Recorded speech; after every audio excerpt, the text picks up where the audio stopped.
Hello, everyone. This public meeting of the Board of Education for October 10th, 2023 is called to order. All items being considered this evening are posted on the PPS website under the Board and Meeting tabs. This meeting is being streamed live on PPS TV service website and on Channel 28 and will replay throughout the next 2 weeks. Please check your district website for replay times. All right, so we're going to get into it. We got a full house. We got a full agenda. So before I get started, I just wanted to share a few reminders. In order to ensure safety, please keep walkways and aisles clear. We also ask you to please be considerate of those around you and to keep any signs below chin level. In order to keep from exceeding the occupancy level, we have set up an overflow seating and viewing area outside under the covered area in the front of the building. Once we reach maximum capacity in the boardroom and foyer, we will close the door and not allow anyone to enter. If you are seated outdoors and are signed up to provide public comment, please check in with our campus security agents who can let you in when your time is to speak. All right, we're going to start off this evening beginning with a resolution to reorganize October as Dyslexia Awareness Month. I understand we have some people here to speak on the topic. Yeah, you can clap.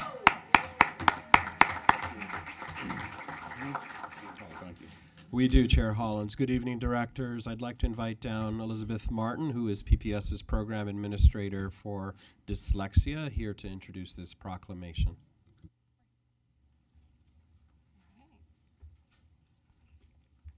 Thank you, Superintendent, and hello, Board Directors. It's great to see you. This is my 5th year coming here. I am now the Assistant Director in Multi-Tiered Systems of Support, but I oversee academic interventions as well as dyslexia now. It is an honor to be doing that and to be here with you. I want to thank you for your ongoing commitment. And then I'm going to turn it over to my team members who support 88 instructional reading specialists in this district that provide remarkable support to our students with dyslexia and other reading difficulties. And these two individuals actually provide coaching, training, one-to-one support in a very highly technical manner to really change trajectories for kids. So I'm going to turn it over to Gretchen Gainey, who supports K-5, and Katie Honeyman-Colvin, who supports 612. Good evening. I want to start with this quote from a former student of mine, now in 6th grade. Well, I used to be bad at reading, but like if I had a big word that I can't read quickly, I can now sound it out and then blend it all together. In spelling, I'm feeling confident writing multisyllabic words. Reading instructional specialists' work is urgent, time-sensitive, and focused on what I would argue is the most critical of skills, reading, which we will teach students for not only their academic success, but their overall well-being and sense of belonging. Good evening. My work focuses on supporting middle and high school teams in onboarding Tier 3 reading support to address unfinished learning and reading. Tier 3 is scheduled as a class or a what I need when block. If left untreated, dyslexics experience high rates of anxiety and depression. Dyslexics are overrepresented in the prison system. I want to give a heartfelt shout out to the educators who are disrupting these outcomes. Thank you to the students for doing the work, even if they're feeling grumpy some days. I'd like to end with a quote from a student who had met their goal of high growth. I low-key want to stay in this class. I think I am actually really good at reading. These are outcomes to celebrate tonight. Thank you.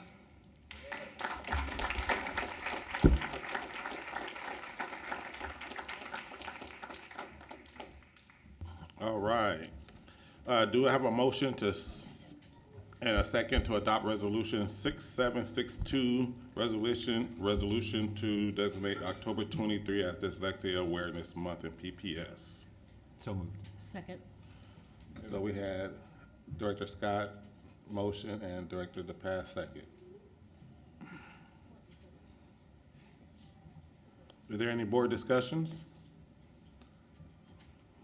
All right. Ms. Brashaw, is there any public comments? No. All right, the board will now vote on Resolution 6762, resolution to designate October 2023 as Dyslexia Awareness Month in PPS. All in favor indicate by saying yes. Yes. Yes. Yes. All opposed? Student Director Silverstein, please indicate your vote. Yes.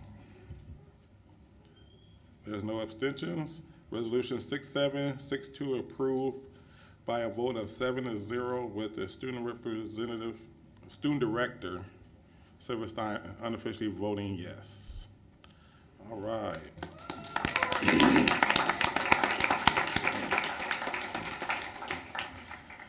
Next, we have a resolution recognizing October 23rd as National Principals Month in Portland Public Schools. Superintendent Guerrero, would you please introduce the first item? Yes, Chair Hollins, directors, later this evening on the agenda, we're going to be spotlighting a few of our schools. I think what you're going to hear and what we know to be true here at PPS is strong school leadership is absolutely essential for creating the conditions for learning, for improving student outcomes. We're so fortunate to have such dedicated school leaders here at PPS. They exhibit great commitment. They lead with passion, with great dedication, and they think of each and every one of our students. Here to say more about our school leaders in this particular proclamation is our Chief of Schools, Dr. John Franco.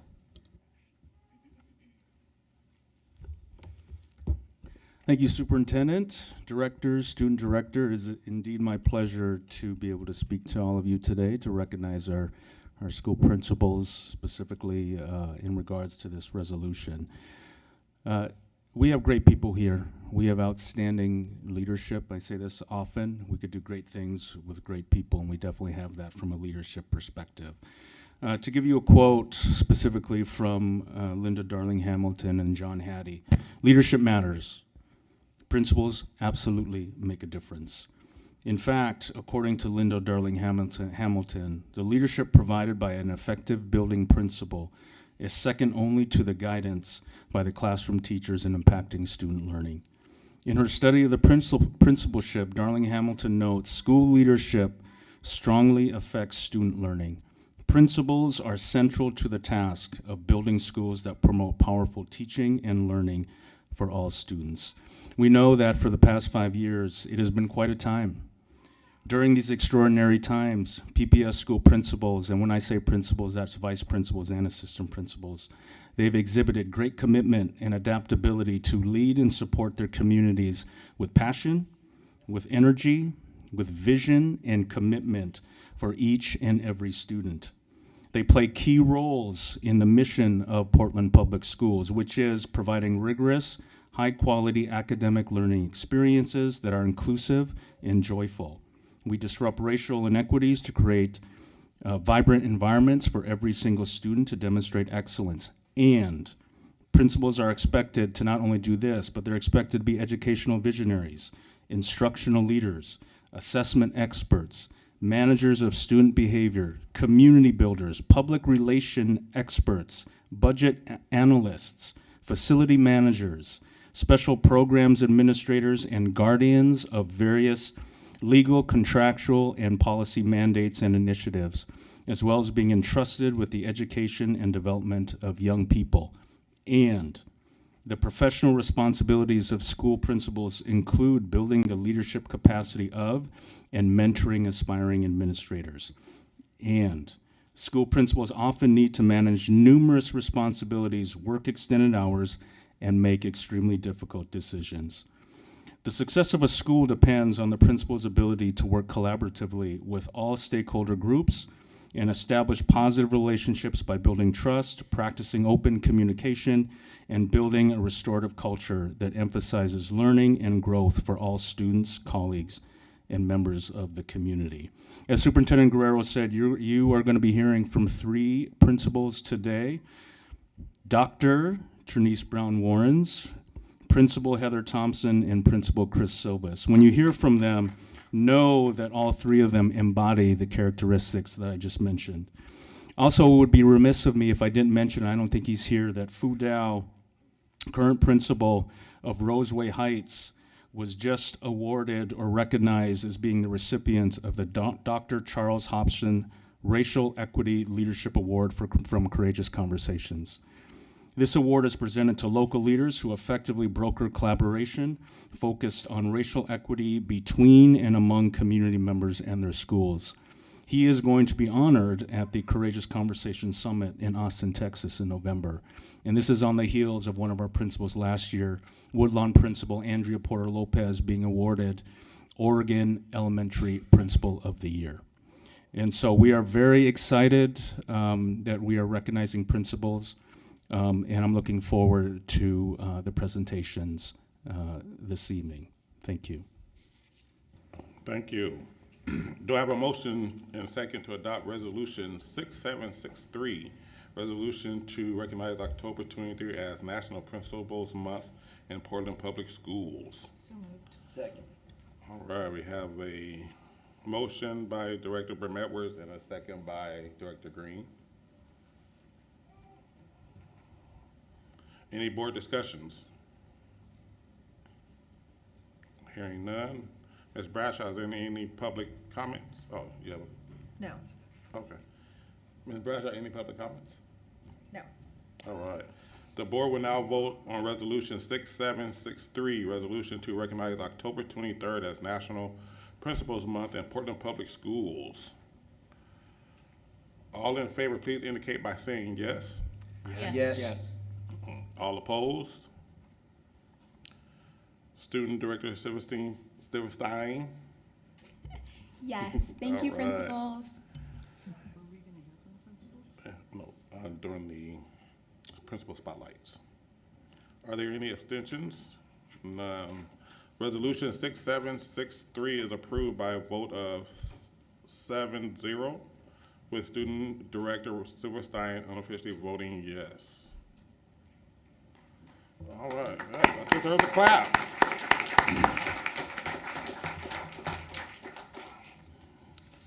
All right, finally, we will recognize Disability Awareness Month. Superintendent, would you like to introduce this item? Yeah, I'd like to invite actually our Deputy Superintendent, Cheryl Proctor, to step up and just say a word about the importance of Disability Awareness Month. Good evening. Good evening. It's my pleasure to speak on this particular topic. I am a special education teacher, once and always will be in the heart. And I am also a parent of a student who was on an IEP who had a disability. So it is with pleasure that I speak about October as Disability History and Awareness Month, a time dedicated to acknowledging the contributions and struggles of people with disabilities throughout history. It is a month that provides us with an opportunity to reflect upon how far we have come in terms of inclusivity and to envision a future where everyone, regardless of their abilities, can fully participate in all aspects of our society. The history of disability is, in many ways, a history of resilience, triumph, and the indomitable human spirit. From Helen Keller, who overcame both deafness and blindness to become a celebrated author and activist, to Franklin D. Roosevelt, who served as the President of the United States while navigating the challenges of polio, individuals with disabilities have shattered barriers and paved the way for a more inclusive society. In honor of Disability Awareness Month and in celebration of the 50th anniversary of the Americans with Disabilities Act, in 1973, we acknowledge the national theme of advancing access and equity to celebrate the 50th anniversary of the passage of the Rehabilitation Act in 1973. As PPS is moving forward together with our strategic plan, a main theme and component of this work is having mindful, inclusive practices that support students' needs who experience disabilities. We continue to move away from segregation into practices that promote inclusion and a sense of belonging while breaking down ableist practices in our system. We all share the mindset that students with disabilities are everyone's students. We ensure that all families and students, especially those historically underserved, have the knowledge, information, and support they need to fully engage in and contribute to the special education process. These are activities to raise awareness and acceptance. Our special education engagement specialists are hosting student listening sessions across the district in collaboration with our special education department. The purpose is to ensure students and families' voices lead our system's change in PPS. We are also supporting schools who are invested in this work to create affinity groups in their buildings to support students and families in feeling welcomed and accepted in their school communities. So it is my pleasure to share this information with you and with our community regarding October as our Disability History and Awareness Month. Thank you, thank you. Do I have a motion and a second to adopt the resolution 6779? Motion? Second. Director Wong, motion. Director Brim-Edwards, second. Is there any board discussion? Ms. Bradshaw, is there any public comment? No. All right. The board will now vote on resolution 6779, resolution to proclaim October Disability History and Awareness Month. All in favor, please indicate by saying yes. Yes. Yes. Yes. All opposed, please indicate by saying no. Student Director Silverstein, please indicate your vote. Yes. All right. No abstentions heard. Resolution 6779 is approved by a vote of 7-0, with Student Director Silverstein unofficially voting yes. Yeah, we can clap for that too.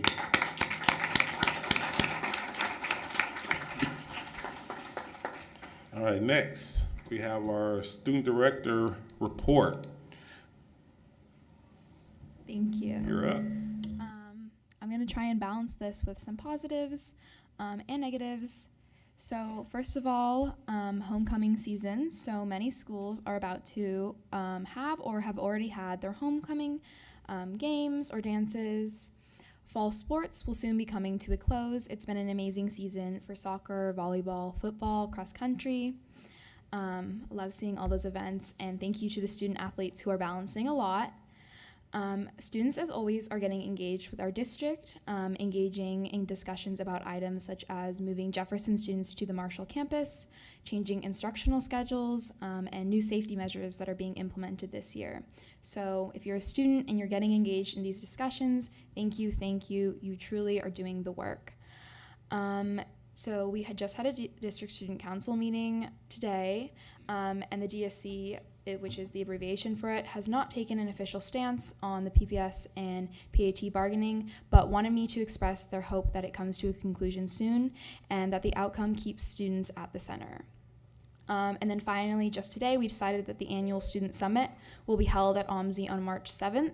All high school students are welcome to attend and participate in sessions about Title IX, school safety, and so much more. And there will be the opportunity to meet with state legislators. So keep an eye out for more info on that as the year progresses, especially on our Instagram at PPS Student Council. And just overall, this student rep report is meant to serve you, so email me at fsilverstein@pps.net. If you have anything you want me to share, that's also the best way to reach me with any concerns. I'm always willing to engage in discussions with people. Thank you. Thank you for that. All right, up next, we're going to have student comments. Ms. Brashaw, do we have any students signed up for public comments? We do. We have Izzy Lee. All right, so then before we begin, I would like to review our guidelines for public comment. This is going to be for the student. You can come on up. This is going to be for the students and for general public comments. First, the board thanks you for taking the time to attend this meeting and providing your comments. Public inputs informs and improves our work, and we look forward to hearing your thoughts and reflections. Our board office may follow up on board-related issues raised during public testimony. We request that complaints about individual employees be directed to the superintendent's office as a personnel matter. If you have additional materials or items you would like to provide to the board or superintendent, we ask that you email them to public comments, all one word, at pps.net. Public comment at pps.net. Please make sure when you begin your comments that you clearly state your name and spell your last name. You will have 3 minutes and 30 seconds to speak. You will hear a sound after the 3 minutes and 30-second mark, which means it is time to end your comments. All right.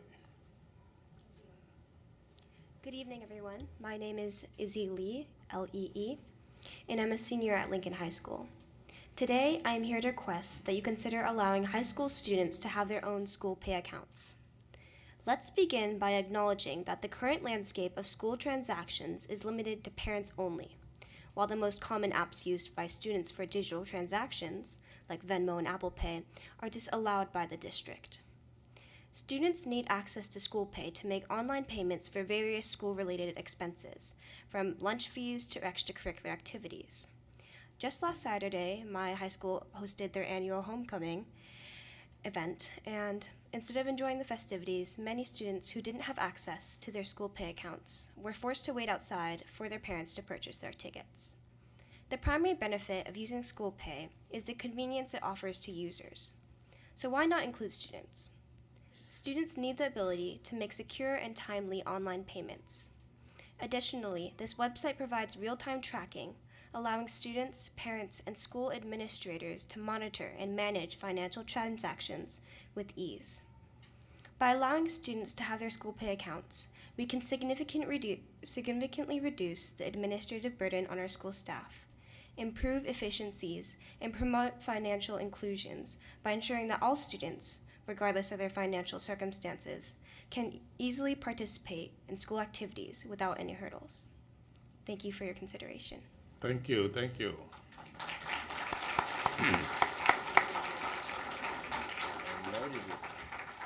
All right, so next we turn to our general public comments. Please make sure when you begin with your comments, you clearly state your name again and spell your last name. Once again, you'll have 3 minutes and 30 seconds to speak. You will hear a sound after 3 minutes and 30 seconds, which means it's time to end your comments. Ms. Bradshaw, do we have anyone signed up for public comments? Yes.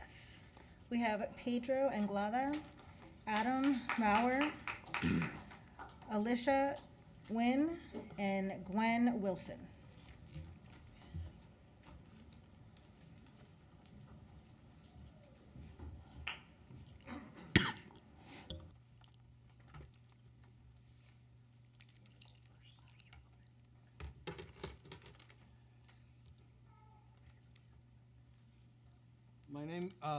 My name is Pedro Anglada Cordero, Anglada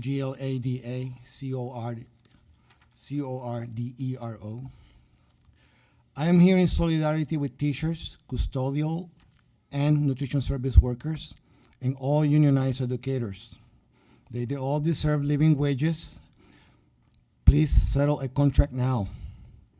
I am here in solidarity with all women, femmes, transgender, and non-binary people facing harassment, sexual harassment, and retaliation in the workplace. I am in solidarity with every student facing sexual harassment in schools. To all of you going through suffering, I say, you are not alone. I feel your pain. My family and I are suffering with you. To men, I say, where are you?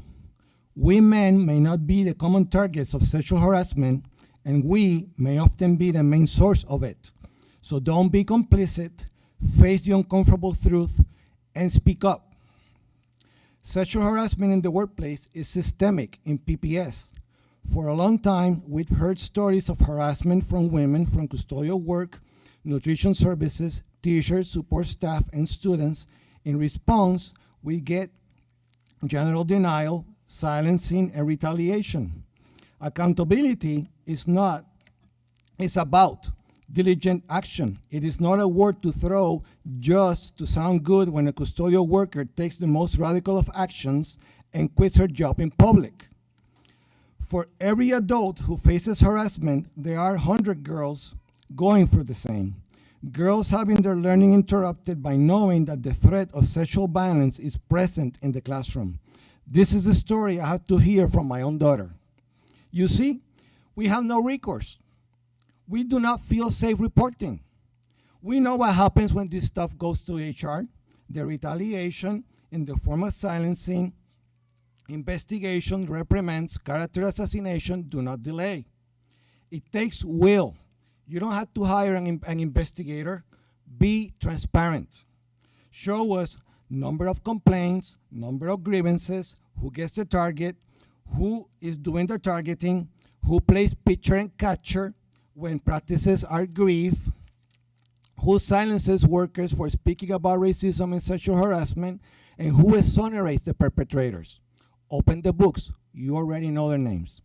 Since I have no recourse, because I'm not going to send you an email, I am going to say a name, Richard Smith. This person enabled a culture of harassment in Kellogg Middle School to run rampant. Nobody did anything about it. This person retaliated against those who speak up and was helped by HR and a regional superintendent. HR, Sarah Fitch, yes, you heard the name before. Excuse me. Can you refrain from saying the names? I have no recourse, and this is the way I have to say it. So, Superintendent Guerrero, usted es el responsable de todo esto, ¿ok? La fiscalización comienza con usted. Usted sabe quiénes son las personas. Y si usted no lo sabe, entonces yo no sé con qué distrito usted está trabajando. Así que la fiscalización comienza con usted. Thank you.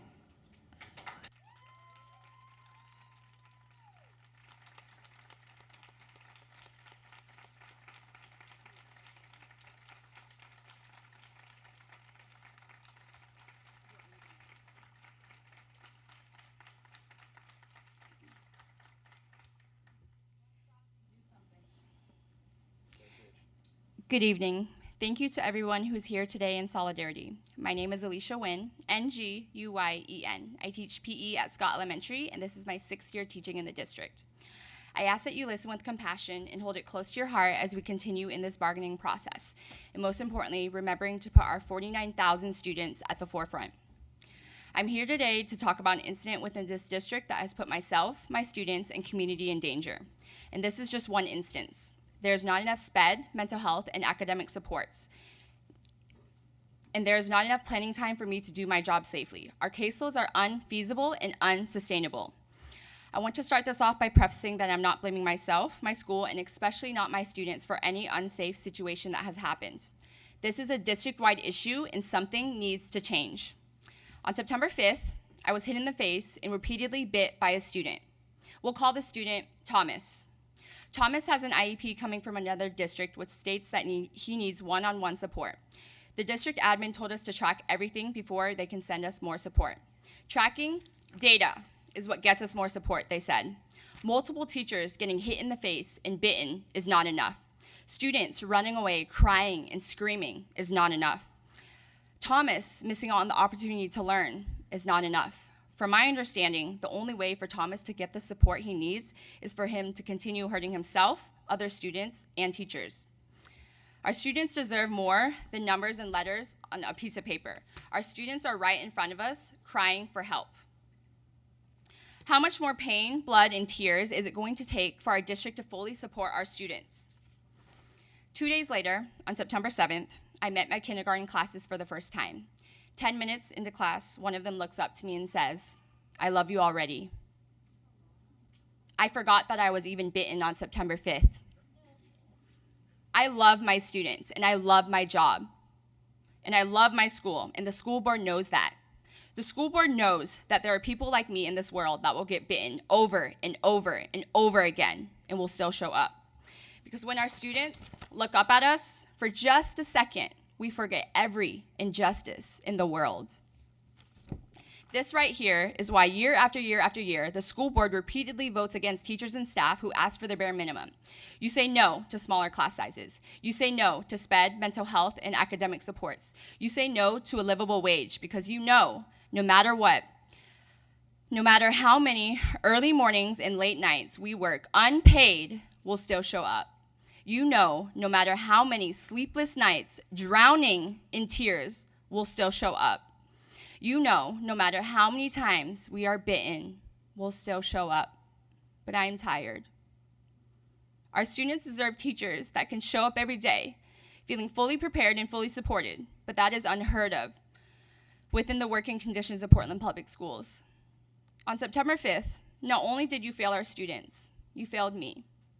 You failed a dedicated and passionate teacher, and I'm tired, and I'm hurting. I invite every school board member to come prep and teach my 25 classes for a week. See what it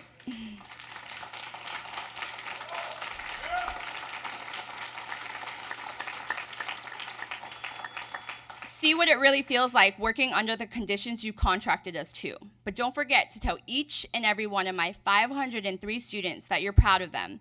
Tell them that you're proud of them for showing up, even when they show up 2 hours late, even when they don't sit on the carpet, even when they don't know how to read or write.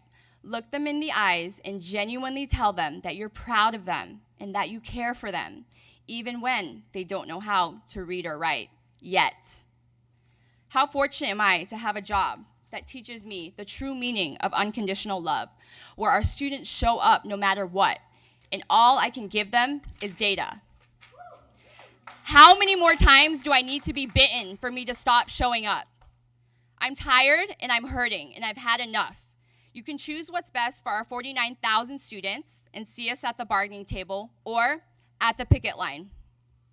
Thank you. Thank you.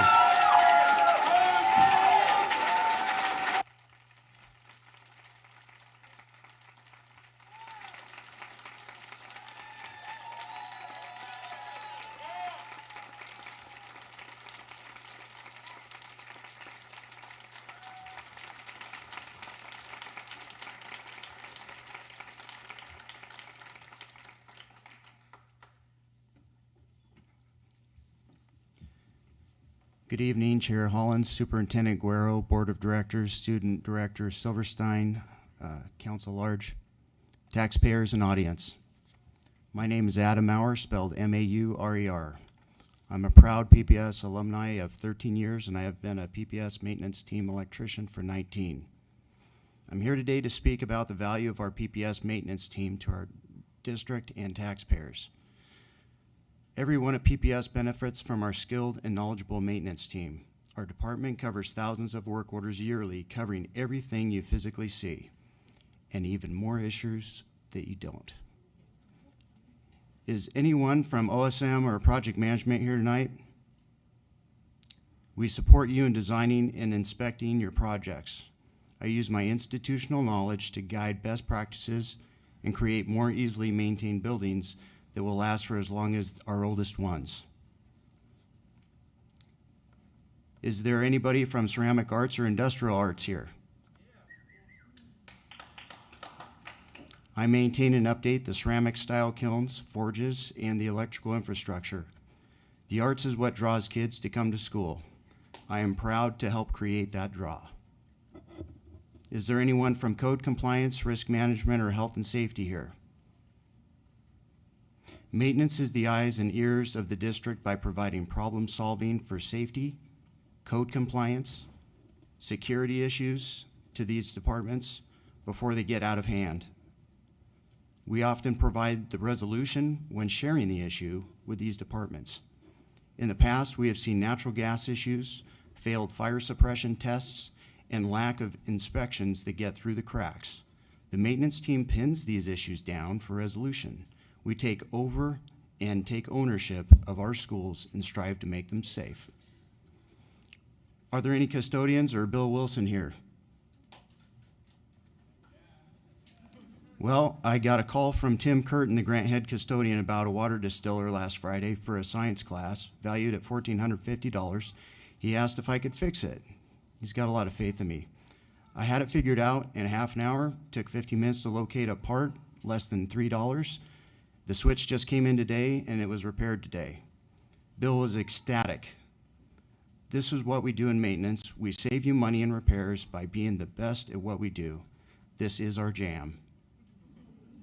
Is anyone here from Nutrition Services? My favorite group. I repair your appliances in a timely manner to keep the kitchen running smoothly, and I do it the fastest way possible, with some repairs taking only 15 minutes. So you can rest assured the kids will get fed on time. I prioritize the PPS cook staff, and I 150% support what they need. They feed our kids. There is a value of having seasoned veterans doing the PPS maintenance work. We provide the best historical knowledge, safety practices, repair procedures, parts acquisition, scheduling, effectively communicating with everyone involved. We also follow up to ensure the repair was done satisfactorily. Above all, we take ownership of the end result, and we save the district money. In closing, I hope you can see that our multifaceted, institutionally knowledged, and skilled PPS maintenance team is unlike any other school maintenance department. There is a huge value to PPS and taxpayers. And one last thing, one other very valued person that you have here is the most underseen person. It's the person behind that wall that produces all these meetings. I'd like to call out Terry Proctor from maintenance. Terry, you want to come out? You want to show yourself? I'd like to recognize you tonight. You gonna make it? Thank you, Terry. Appreciate it. Thank you very much. Appreciate it. Thank you, thank you.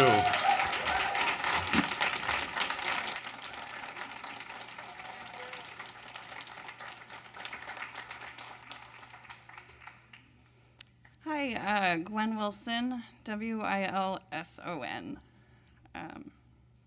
I'm very nervous. You got this. I'm a parent.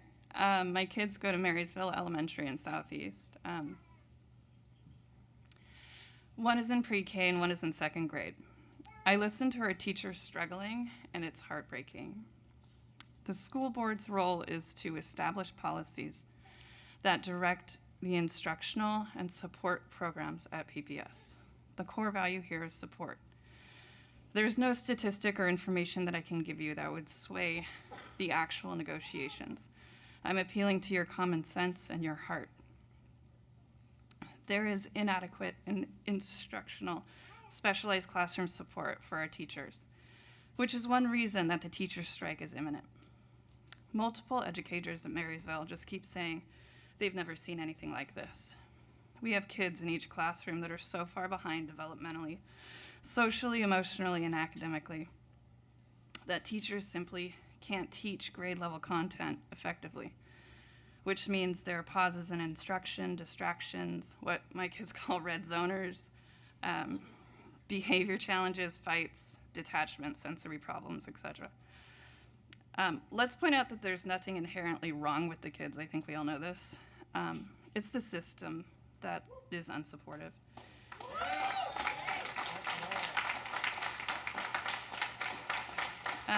Educators feel alone, overburdened, and that doesn't seem to matter to PPS management. And this is not the exception. This is the norm. The limited one-to-one time allotted with an intervention specialist or academic coach is not sufficient because even they are overburdened. IEPs are paperwork heavy and not effective. And just a side note, the acceptance criteria for summer school last year was just laughable. All of this is just not a sustainable system, and kids are being left behind. There's no one-size-fits-all sweeping solution. The solution is going to be complex and subjective, giving teachers not only more autonomy, but a multitude of specialized support in and out of the classroom. There's a real disconnect between the district management and direct educators. When schools restarted post-pandemic, there were and still are unaddressed traumas and significant gaps in learning, which exacerbated an already failing system, creating a monstrous, seemingly unattainable task for teachers and support staff. The PPS Chief Human Resources Officer recently said in an interview with OPB suggesting parents to stay informed. Well, in speaking to the public, I think talking to your kids' teachers is a very direct way of staying informed.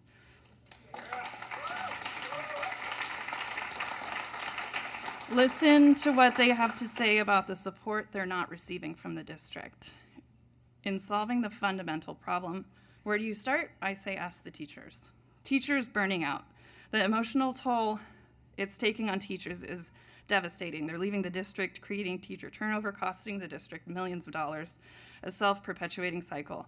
How do we draw teachers into a district where they are fully supported and in turn where kids and community are thriving? Make PPS a place where teachers want to work. Thank you, thank you.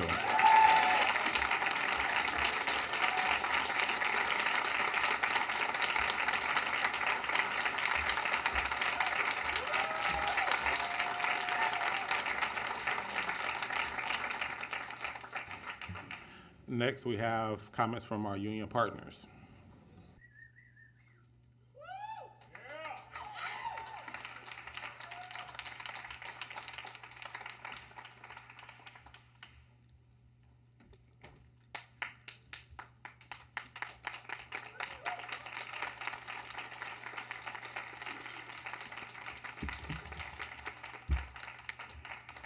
You want to go last? Oh boy. Okay. Amy Sylvia, Silvia. I'm the co-chair of SEIU. We represent the nutrition services and custodians. I'm a lunch lady at Maplewood Elementary. This is my 10th year with PPS. I'm having lots of feels right now, so I might start crying.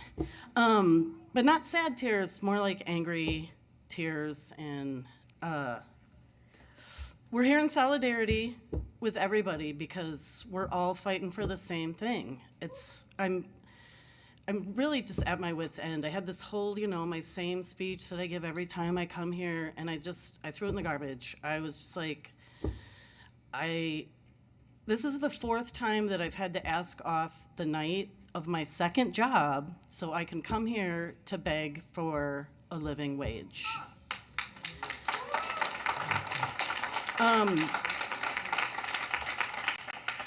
We're so short-staffed, our director, Whitney, is working in the kitchens. She has way more better things to do for the amount of money she's getting paid than to work in the kitchen. She needs to run the program. We can't get people in the door. People are leaving because of this. This is not a financially responsible way to run a program. To have the 100,000 plus person doing the 23,000 job. We've got hundreds of workers that did not get their COLA this year because we have no contract, because bargaining has been dragging on and on. This needs to change. We've also had no answers about sexual harassment. We asked for in-person training. Like, I don't get why you wouldn't want to do that. That doesn't make sense to me. I don't understand it. And the so-called independent auditor, she worked for PPS against unions previously. That is not independent in my mind. That's like saying, hey, Mom, you want to fill out my report card? Wow, I did a great job. Awesome. It does not compute to me.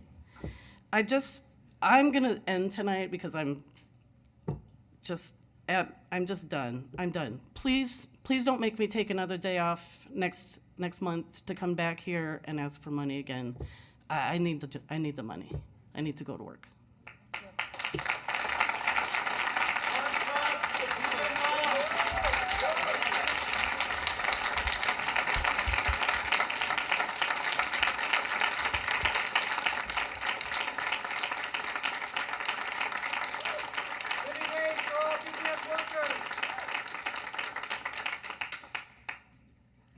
Good evening. My name is Elizabeth Held, and I'm the acting president for PFSP. This is my second day in the position, but I'm not new to Portland Public Schools. I graduated from Lincoln High School, and this year, up until this year, I worked as a paraeducator for Ockley Green Middle School. A month ago, I was hopeful that we could come before you, the board, and present you with a tentative agreement that our members had voted to ratify. But that didn't happen. When we brought our offer to the membership, they were clear. Our members said the district's proposal was not enough, and we deserve more. We keep our schools running every day alongside all the other unions who are here in front of you today. Over the course of our past contract, inflation has increased 13%, while our members saw a cost of living increase of less than half of that. When I talk to our members about what they need in a contract, they're concerned with how they're going to pay their rent, buy groceries, pay the electric bill when their checks can't even keep up with the price of inflation, let alone begin to confront the history of undervaluing our labor. When the district refuses to pay staff a living wage, it's impossible to retain workers. It destroys students' relationship with staff, and it robs them of the stability and support that we know that they so desperately deserve. It makes our staff less safe, and those that do stay are left covering for vacant positions. They're more likely to be injured on the job, and when they're injured, they're less likely to take the time off that they need to recover. Our members are run ragged. Those that have been here the longest and have the most knowledge often end up bearing the burden of training incoming employees because there is no guarantee from management that the staff who come in to fill these vacant positions even have basic job training before they enter their work sites. Right now, 70% of our bargaining unit makes less than $40,000, and they still voted the contract down because they said that the increases that the school board and the district offered them was not enough. This past month has made it clear that they're not willing to settle. They're ready to come back, and they're prepared to fight for a wage that shows them that they are valued, that they are respected, and that there is dignity in their labor. When we come back to the table on Thursday, we hope that the district's bargaining team is ready to work with PFSP to come to a deal that allows our entire school community to thrive. PPS can do better, and it must do better for our schools, our students, and for our communities. Thank you. Thank you.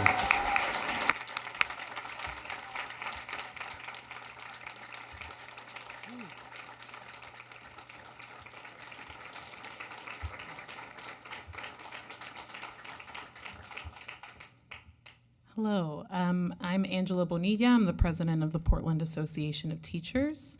Usually I start with kudos, and I don't have those today, with the exception of all the families and students who have shown support to our union partners and to us throughout these many weeks of bargaining, who showed up in force for our practice picket earlier today. I just want to appreciate them and thank them for understanding that we're fighting for our kids, not just ourselves. So kudos to them. I want to speak a little bit to what we're experiencing on the ground, I think I'm in a similar place where it feels like I've said these things over and over again. I've said them here. I've said them in meetings with administrators. I've said them in contract administration meetings and instructional practices committee meetings. I've said them in the public. I've said them in the news, and it feels like it continues to fall on deaf ears. We hope that the school board is the public accountability check for the district. And we hope that as a board, you are taking the time to really see beyond what PPS management is giving you to understand the reality of the picture. Yesterday, we had a meeting, a sidebar with our bargaining team, a few members of our bargaining team and a few members of the district bargaining team to talk financials, because that is the real big sticking piece. We cannot agree on the numbers. And we had our research analysts there who asked a lot of really important questions that didn't have answers. Like, why is there a 19 million difference between this chart and this chart when they're saying the same thing? Why are there tens of millions of dollars more put into contingency funds and then the ending fund balance, both in the resources and the expenditure side, because you've done this adjustment? Why are we always projecting a deficit and then coming back with an increasing ending fund balance? I think one piece that really spoke to me during that meeting was the question on our paper, A Manufactured Crisis, that we stated that the district's overall spending on instruction has gone down from last year to this year. And we were asked, well, I'm looking at the budget and it doesn't look that way. Well, that's the general fund. When we look at the overall budget, all of the funding categories, instructional spending has gone down. And I think that is a testament to the shell game that continues to happen when we talk about finances. We can talk about the entire budget. We can talk about the 100 fund, the 200 fund, the 300 fund. We can talk about money that's tied up in capital improvements. We can talk about all these different things. But what we know overall is that we are getting additional funding next year because of how the state school fund is distributed, guaranteed. We know that there will be additional funding overall, and we know that we are in crisis. When we hear that there is an adjustment being made and we're getting more funding because the state finally passes their budget and $8 million of that goes into a savings, right, into the ending fund balance, while our kids are struggling, while our kids are at schools experiencing harm and trauma and asking for help and not receiving it, while our educators are trying their best to address every student's need, but you can't do that when there's 32 of them and there's only so many hours in the day, it is exhausting. And so when we're out here yelling, when we're in the news, when we're speaking our realities into the world, we're speaking those realities because there is no other way to be heard. I think as workers, we try our best to do a really good job at our job, and we try to follow all the appropriate channels to say this is not okay, we need support, we need help, and those channels continue to ignore us. And it's not just the workers, it's the students, it's the families. There have been so many students who have done protests and have marched to this office only to be locked out. There have been parents who come and do silent protests, so they protest the way that is quote unquote appropriate about their increasing class size, and then when their class size is increased to that number where they should get a new teacher, they don't get it. And so I think we're all at this point, whether we're union members and leaders or families or students, we are tired. We're tired of being told that what we know we need is unattainable. We're tired of being told that we're being overly optimistic and asking for too much when we just want the tools we need to be able to do the work that we're tasked to do, which is to serve our students, to give them the support and love and care and instruction that they deserve. And so I just want to remind this board that what we're asking for in our contract negotiations feels transformative, but unfortunately is similar to what other districts already have. And our question is always, why can other districts give the planning time? Why can other districts give the pay? Why can other districts do these things and we can't? Why do oversight committees, both our own and from the state, say we are spending way too much on administration while removing licensed and certified and classified positions, and that call is ignored, or I'm told, well, it takes a lot to run a district. Yep, I believe it takes a lot to run a district. I believe it takes a lot to run Beaverton and Salem-Keizer and Bend and all these other districts too, and yet. So I just hope that y'all acknowledge that this isn't a coincidence, that we're all bargaining at the same time, that PFSP the membership did not ratify that agreement. It's not a coincidence, it's a reckoning. It's an acknowledgement of the disinvestment, the divestment that has happened in our schools year after year. It is a reflection of a leadership team that we have clearly said we are going down the wrong path and we are ignored. I hope against hope that we can get to a settlement before a strike. I want to be I tell folks all the time, I don't want this job. I ran for this position because I felt like I had skills to contribute to help our union and help educators, but my dream is to continue to teach fourth grade. I love teaching. It is the thing that makes my heart sing. It is the thing that makes me want to wake up every day. And instead, I have to do this job because I'm not able to fight the institutional issues that don't allow me to do the job I want to do. And that our power, the place where I know that I can fight and win, is with my union siblings. So hopefully y'all can hear this and see this and understand this, that we are not doing this out of a sense of greed or out of a sense of self-preservation. We're doing this because we know that our kids and our families deserve better, and not just those that attend PPS, but our own families. They deserve to see their family members and their parents and their guardians at night instead of waiting for them to come home from a second or third job. They deserve to feel like the district that they invest in invests back in them. And I hope that we can recognize that something drastic has to change. And as soon as we get the correct financials, we can give a similar assessment of where we think cuts could come from. Because we hear that that's what's being reported to our legislators. Only some of them aren't even getting invited to those meetings because they ask too many questions. So I just want to make it clear, when y'all hear what you hear from those who manage this district, it is never the full story. Their story is always going to have more to it because there's multiple perspectives. And what we're seeing on the ground is not what we are being told is happening at the top. And it is not being felt. And unless something changes, we're going to be in a really tough place. And we hope that y'all are able to help us move the needle so we can start to serve our kids in the ways that they deserve. Thank you. Thank you. Thank you.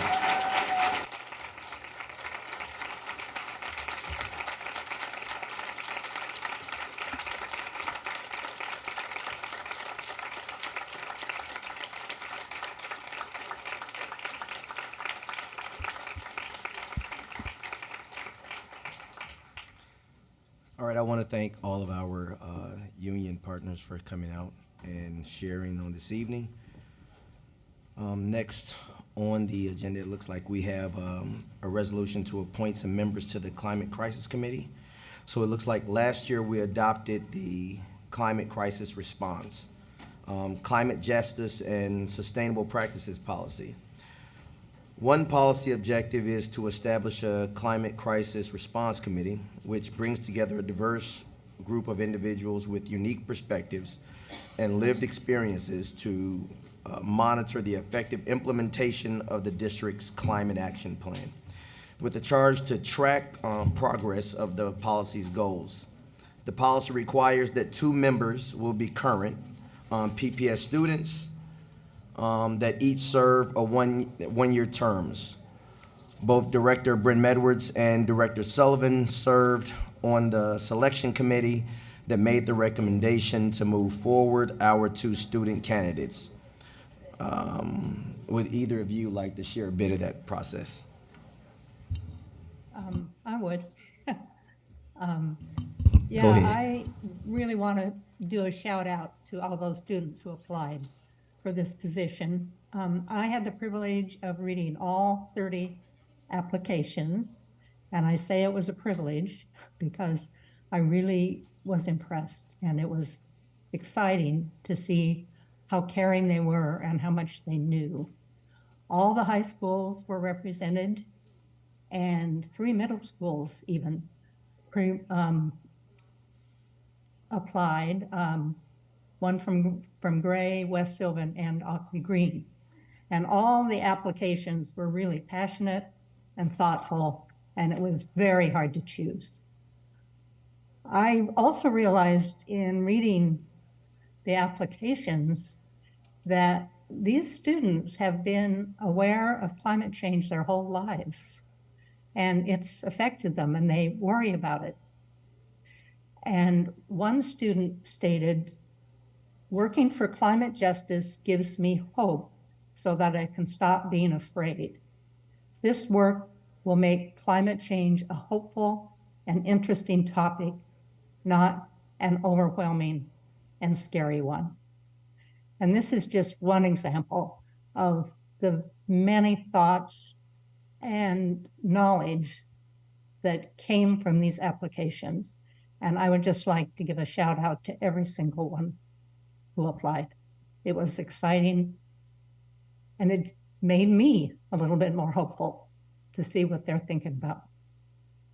So thank you, everybody. Thank you so much for your response.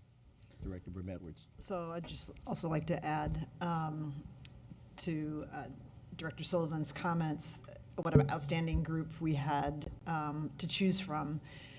And I also want to say, it also tells me that we've built a sustainable system in which originally we had students on the policy committee that were very passionate about pushing this policy through and making it one that was really informed by student voice and their concerns.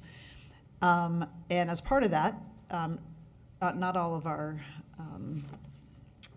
advisory committees have student representatives, but because of their outsized role on the policy committee designing the climate policy, we included 2 students, and what a great idea that was. And we had really outstanding representatives last year, and just I joined Patty in saying it was really incredible to read the applications and the thoughtfulness with which students talked about how they felt they would help PPS really achieve the vision and our goals in the policy.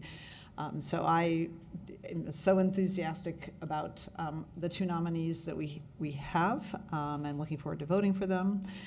And I also want to thank the district staff, for Kat Davis, for running the process that was really inclusive and that did generate not just a couple applicants, but many student applicants. So thank you. And congratulations in advance to Tess and Diego. Yes, so is Diego Romero here? Would you like to speak? Come on down.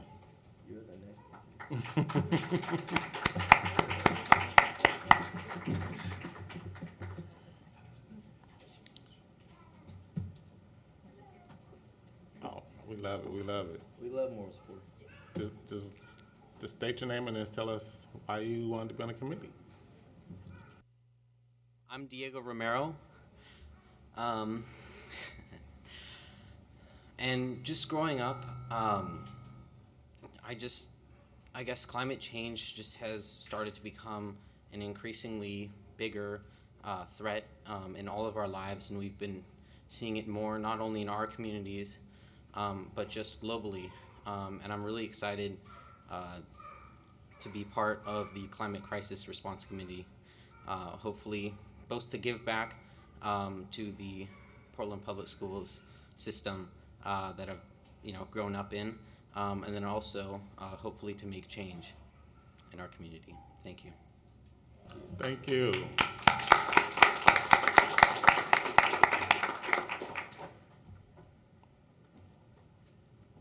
All right, do we have a motion and a second to adopt? May I say a few words? Oh yeah, we're gonna go after do the motion. We're going to discussion. Okay, sorry. All right, do I have a motion and a second to adopt the resolution 6764? Motion. Second. Director Green, motion, and Director Julia Brim Edwards, second. All right, now is there any board discussion? Thank you, Chair Hollins. I just wanted to thank both the students, Diego and Tess, for jumping into this work for all the right reasons. I'm a really huge advocate of climate activation and work in climate change for the city of Portland. And I would love to have you come see, it's a very boring meeting, but we work in transportation decarbonization, buildings decarbonization, and air pollution, climate change. So I would love to show you around what we do, our policy shop, what we're working on for the city of Portland. Thanks for stepping up. Awesome. Any other board Discussions, thoughts? All right, Ms. Bradshaw, is there any public comments? Say something. Oh, go ahead. I just want to say thank you to everyone who applied and congratulations. As always, student voices are really, really important, and I'm so excited to see what you do. All right. Any public comments? No. All right. So the board will now vote on Resolution 6764, resolution to appoint members of the Climate Crisis Response Committee. By voting yes on this resolution, we are approving the appointment of students Diego Romero and Tess Nestor to the Climate Crisis Response Committee for 1 year. All in favor, please indicate by saying yes. Yes. Yes. Yes. All opposed, please indicate by saying no. Student Director Silverstein, please indicate your vote. Yes. All right, hearing no abstentions, the resolution 6764 is approved by a vote of 7-0, with Student Director Silverstein unofficially voting yes. All right, congratulations. All right.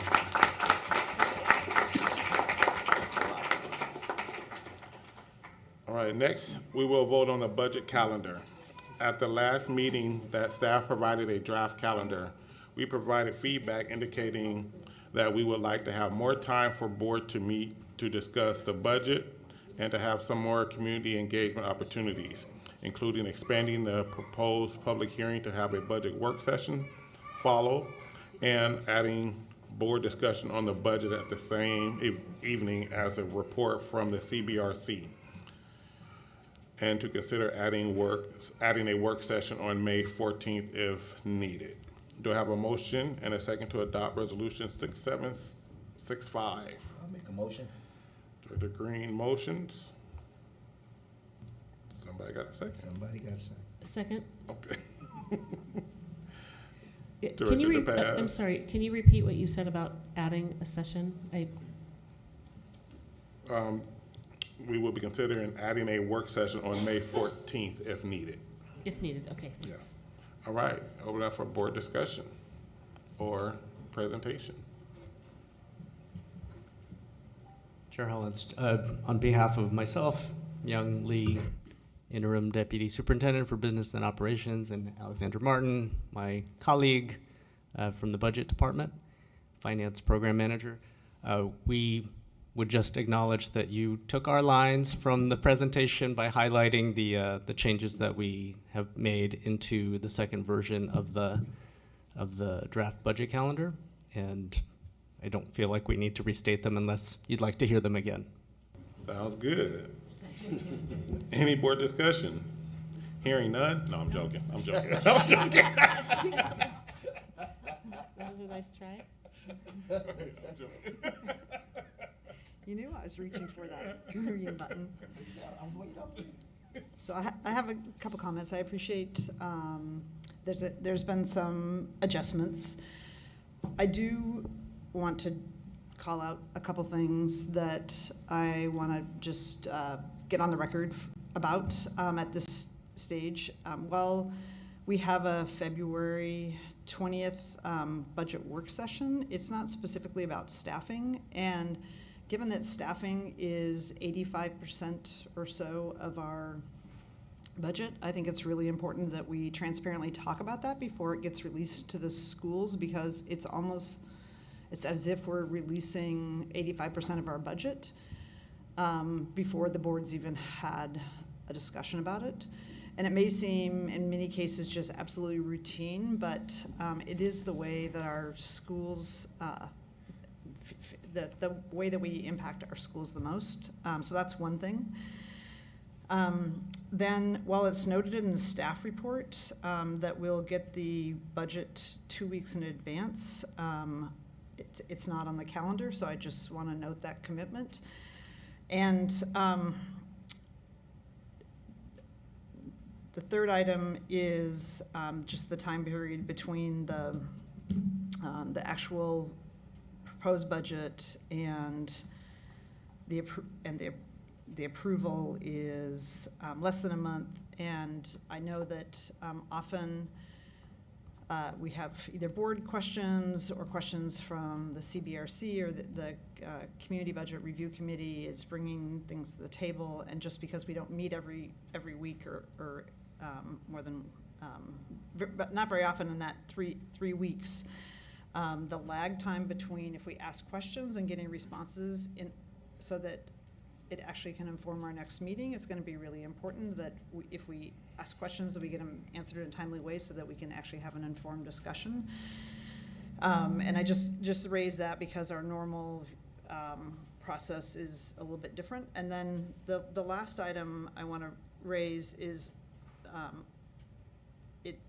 during my experience in the last 7 years in the board, is that we have had, or 6 years, that often between the proposing of the budget, there's approval, but there's sort of that second opportunity before the adoption. And I'm noting that the adoption is happening after sort of our second vote on the budget is happening after we have our TSCC hearing, which is on the same night, but it's just right before it. And that, I guess I want to just flag that sometimes we have had changes between approval and the adoption, between the two votes, and I want to make sure that we allow for that. It's not, well, we've had our TSCC hearing, and therefore the vote is automatic, because no vote is automatic until it's actually taken. So I just want to call those things out. And I know that it's hard to schedule the TSCC meetings, and sometimes it just, it happens when it works for them and for us, but it does precede our budget adoption. So I want to make sure just to call out that the board shouldn't be excluded if we collectively decide to make an additional changes. Last year, we had some changes around the middle schools that we have the opportunity to do that even though we've got the TSCC hearing before it. So there's just comments that I want to just raise at this stage in the process at the front end. Got it. All right, Ms. Bradshaw, is there any other board discussion? Just making a technical comment about process. I appreciate the concern, Director Brim Edwards, about the TSCC. TSCC, though, does review the approved budget, and they don't need to review the adopted budget. So the fact that we're hearing from them on that night doesn't preclude us from bringing amendments on the adopted budget. Yeah, I just want to make sure, because it's, normally it follows. So it's just, they have the full package. Yeah, and they never get the full, I mean, they always get the approved budget. That's what they then certify, and then the governing body adopts it, and they can adopt it with changes. So that's part of the normal process. All right, any other board comments, discussions, thoughts? All right, Ms. Bradshaw, is there any public comment? No. All right, the board will now vote on Resolution 6765. Resolution to adopt the budget calendar for 2024-25.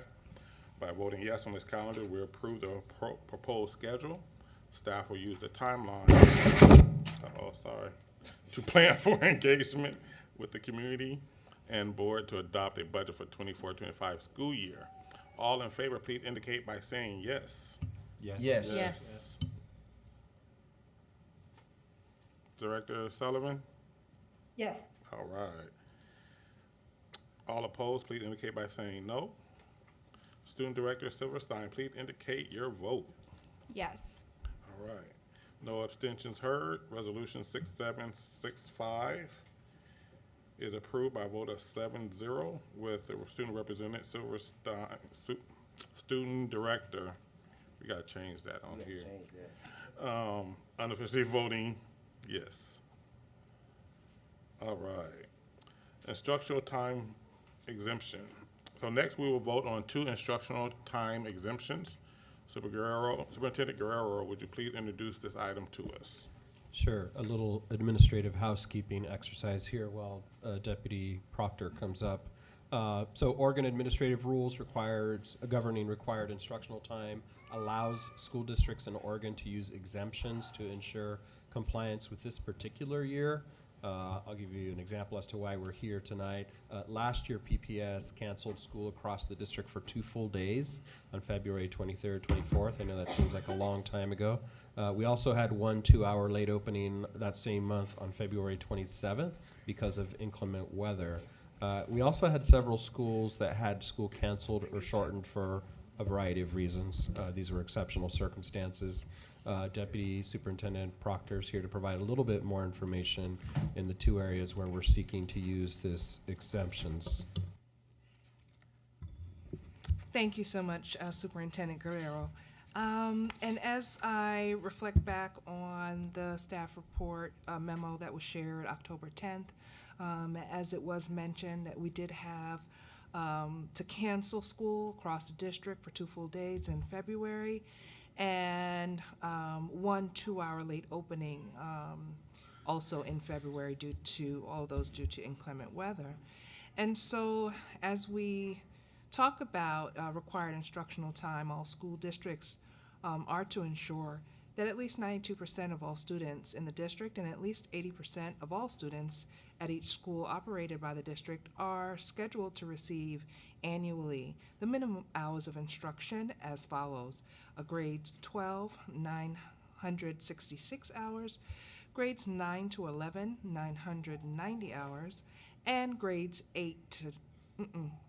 K to 8, 900 hours.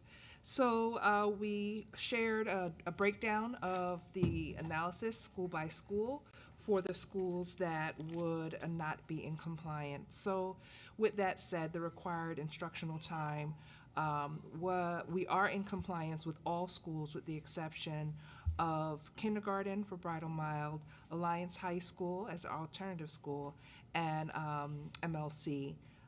Grades K-8 as their alternative school divisions. And so with that, we are asking the board to take a look. We did break down in the memo, and I don't want to overburden you with the detail if you've reviewed it previously. But this is where we would ask the board to approve for us to request a waiver for instructional time just for those 3 schools noted. Thank you. Do I have a motion and a second to adopt Resolution 6766, resolution to approve OAR 581-022-2320, required instructional time exemption? So moved. Second. So we had a motion from Director Scott and a second by Director Green. Any board discussions? Just have a couple questions just for the record. Do we include in our instructional hours any non-instructional time? And if so, how much and what is it? So that there are 2 opportunities to include, or there are 3 spaces. One is in elementary for recess. There's a recess portion. In addition, there are opportunities to include both professional learning, up to additional 30 hours for professional learning. We do not include those in the calculations. We do include time for parent-teacher conferences or family academic conferences. That is an additional 30 hours. And I'm sorry, just to be clear, we include the recess. I'm not opposed to it. I'm just Yeah, no, I have to. I'll scan through for the details on that. But there are the 2 major ones that are allowable that are for the professional learning and then for conferences. So we do not do it for professional learning. We do it for conferences. And I'll just give me a second. I'll pull up the detail for recess. And then the question just with Metropolitan Learning Center, the reason they're seeking a waiver is they're actually an alternative program, so they have a different set of programming. They're still required to have the same amount of instructional hours, but because of the programming, is that an ongoing or a just this year that we would be providing them with a waiver? Yes, MLC is an alternative school, and it is registered with the state as such. It has a specific program which includes being a K-12 school focused on environmental education and experiential learning. So it does follow the alternative school statute in regards to ORS and admits students with a lottery in the spring. So yes, it is an alt school, so hence the exception. But even though they're an alternative program, the instructional hours still apply to them, which is why we're giving them a waiver. And is it an ongoing, expected to be an It will ongoing be, yes. waiver? Yes, based on the program, right, that we're offering. And, sorry, just the last question. How much under the hours are they versus other? I think we'll have to, as I'm looking through, that's something we can get for you. Yeah, it'd just be specifically. helpful. I know it's K-12, so it's more complicated than just one answer, but Yeah. I'd like to have that. If it's not, since it's an ongoing waiver that. But we can get that for you. Approved. Thank you. So I just had one question. Since its inception, right? Almost, yeah. So I just had a quick question. So on the 2 days that it was closed for inclement weather, we didn't make that up on the back. Don't we usually have days that we can make up? Did we make up those days as well? We had one makeup day, so there was still one day and 2 hours that we were not able to schedule as a makeup day. So one of the things that we do, because seniors, the instructional hours for seniors is 966 as opposed to 990, and the senior school year does not run all the way to the end with at the same time that we have everything K through 11. When we added days, we are very careful about making sure that we have some space in the instructional hours. We don't ever want to come down to exactly the hours. We want to be above them, but we do have that space for seniors. But when we add instructional days like we did this last year, it was after seniors were done, so we were very careful about trying to make sure that they met those instructional requirements. Thank you. I have one question too. As I was looking at the difference in hours, the table that's in the staff memo, for a school like MLC that's K-12, how are those hours managed? The K-8 is 900 instructional hours, the 9/11 is 990. Is that the building administrator doing the scheduling, or Yeah, I trying to think it's a understand? function of the schedule and how we were able to assign students and classes and time. I'll allow Ms. Calvert to share a little bit more. So there are two things I would say about that when we're looking at a K-12 model. The first is that some of what happens, at the beginning of the year, kindergarten starts at a slightly different time than upperclassmen, for example. We also, at MLC in particular, they do student and family conferences to start the year. That's how the year opens. And then as they go through, with the theme around project-based learning that is central to the work that happens with MLC, some of what you'll see by age band is work that is done on campus, right? And then the work that's done in the city. And that we combine those two things, but that goes, as students get older, we see more work both on campus, but then also in the city that's part of the project-based learning, as the educational and pedagogical approach that is different for the school.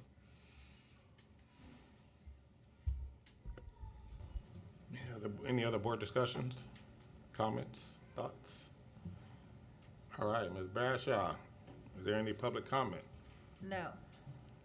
All right, none at all? No, okay. The board will now vote on resolution 6766, resolution to approve OAR 581-022-2320, required instructional time exemption, 2022-2023, permission to exempt an alternative education program. By voting yes on this resolution, Portland Public Schools will be in compliance with the required instructional time as we report on Division 22. If we do not get a yes vote, we will not be in compliance with the Division 2022 statute for required instructional time. I have a question. So if we do vote no and we're not in compliance, then what happens?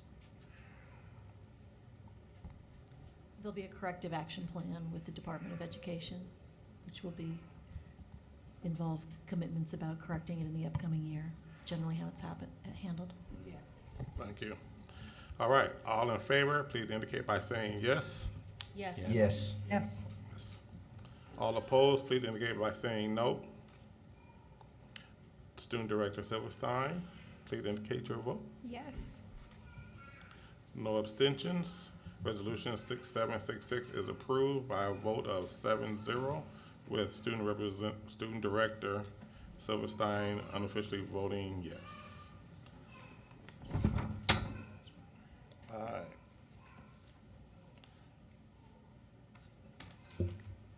Now, so the next one is Resolution 6767. Do I have a motion and a second to adopt Resolution 6767? Oh, yes. That's the. Second. Yeah.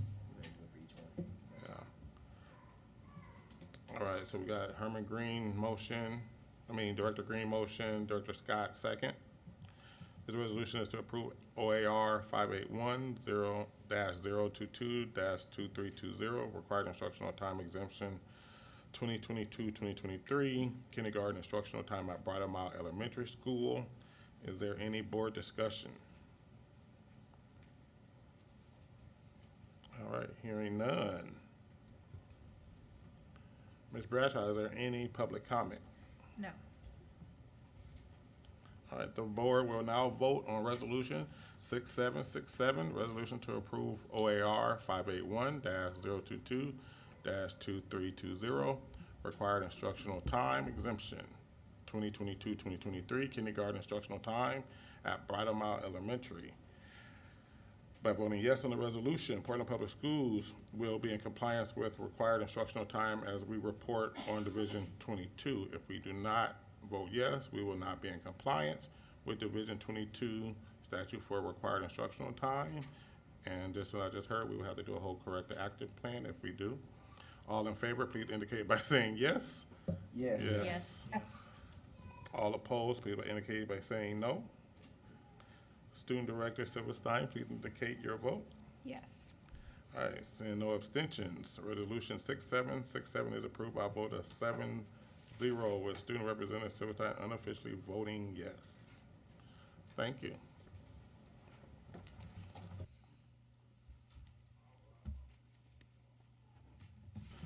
All right, next on the docket is the Whitaker Adams resolution. I guess I introduced this one. This resolution was brought to the district by myself. We have been looking to partner with PPS since about 2018, 2019. We have tried different ways to get it to the district, and here we are. Move fast forward, here we are. This resolution is more of a resolution to get a conversation started, more than it being concrete of this is what's going to happen. Part of the resolution that we have here today, it literally just directs the superintendent to start having those conversations to even see if this is something that's viable, if this partnership is something that can or should move forward.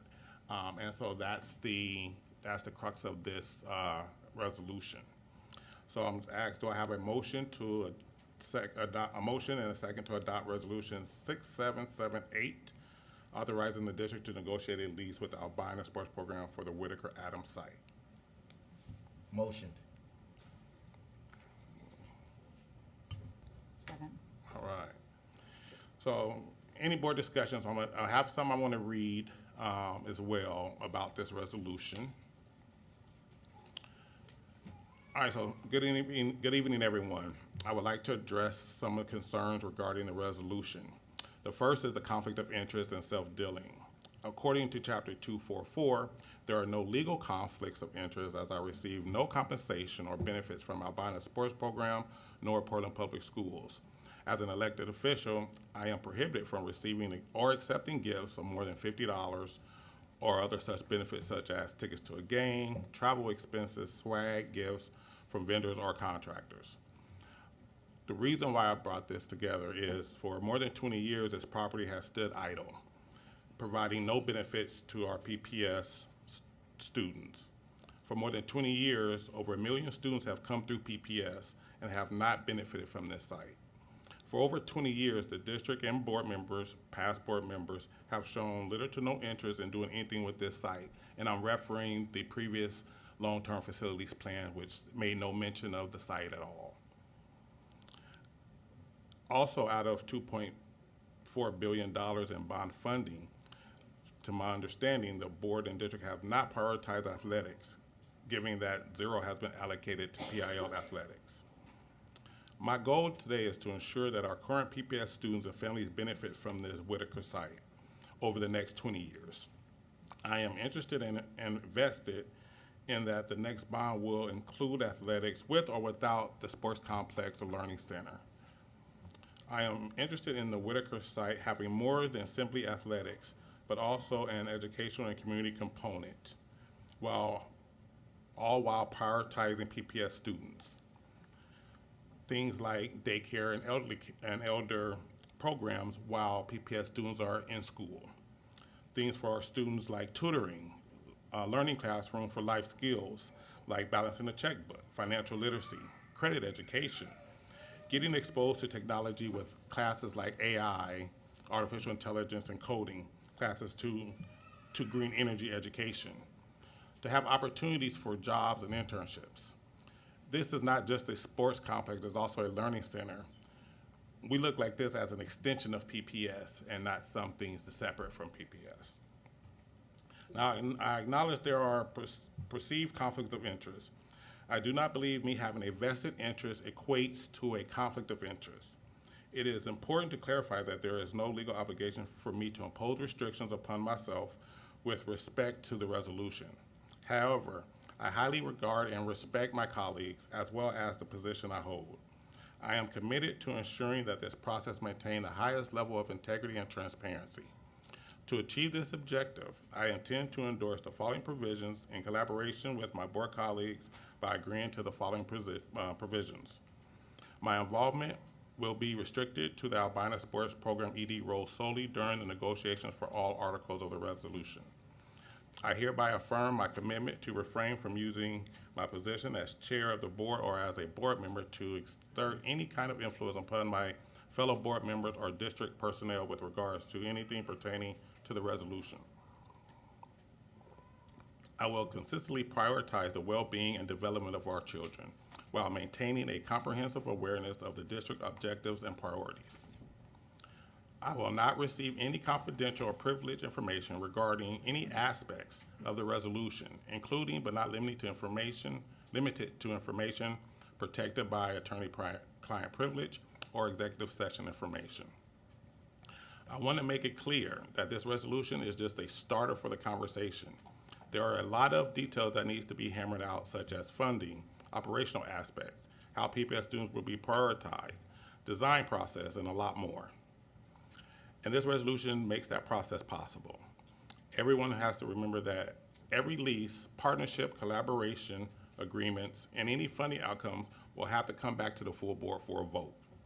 I am confident that this board will ensure its assets are used to advance the school's district missions and are in service and used to the benefit of PPS students. And Kara, can you pull up that thing for me?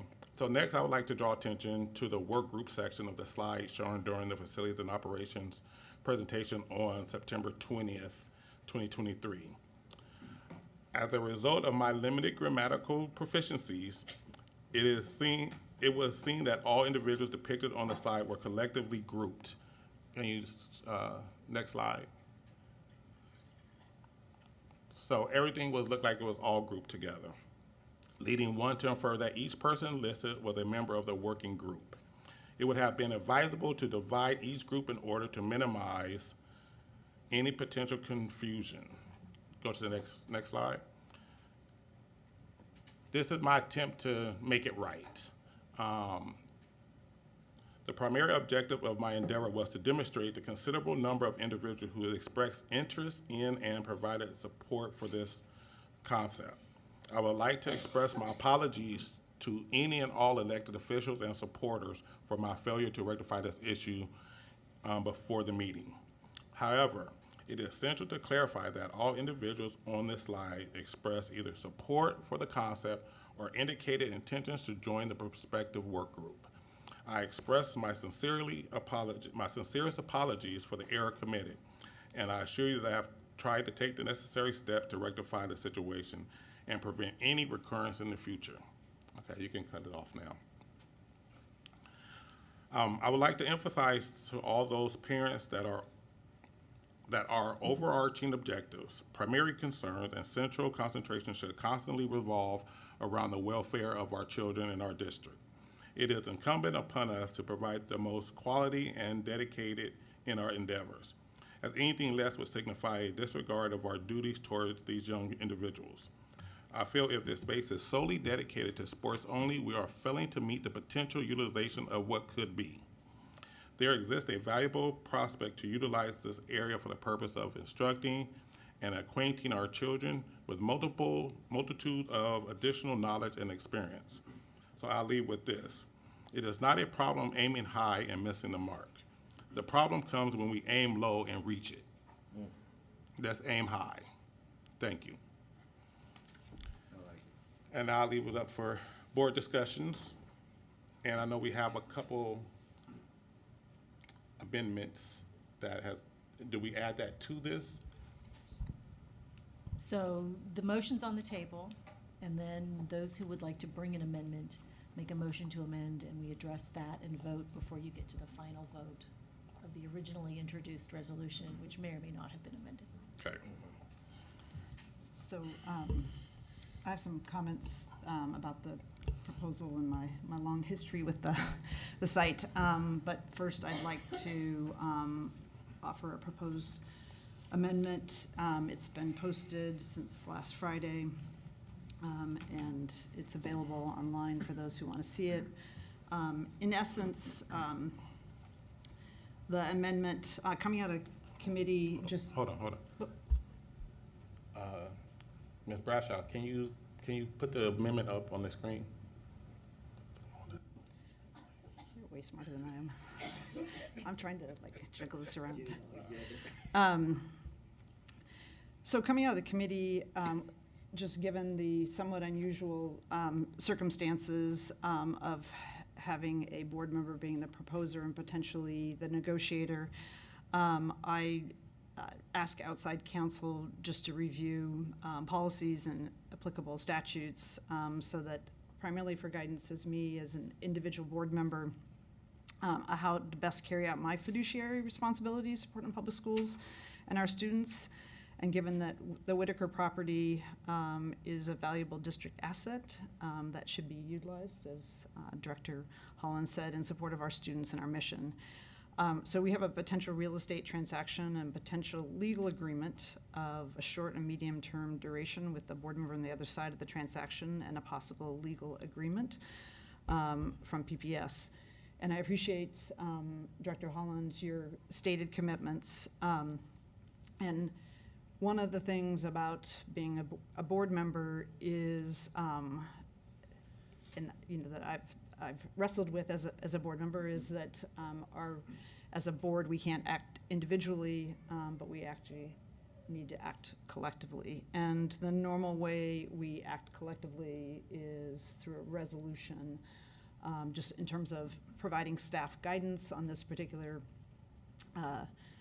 resolution and moving forward of how we're going to operate the way, instead of having 3 or 4 of us maybe make comments about how we'd like to see things and sort of how what we want to see in terms of governance, what we want staff to do and how we're going to provide direction to staff, that the way that we would do that is through a resolution. Otherwise, because that's the only way we can act.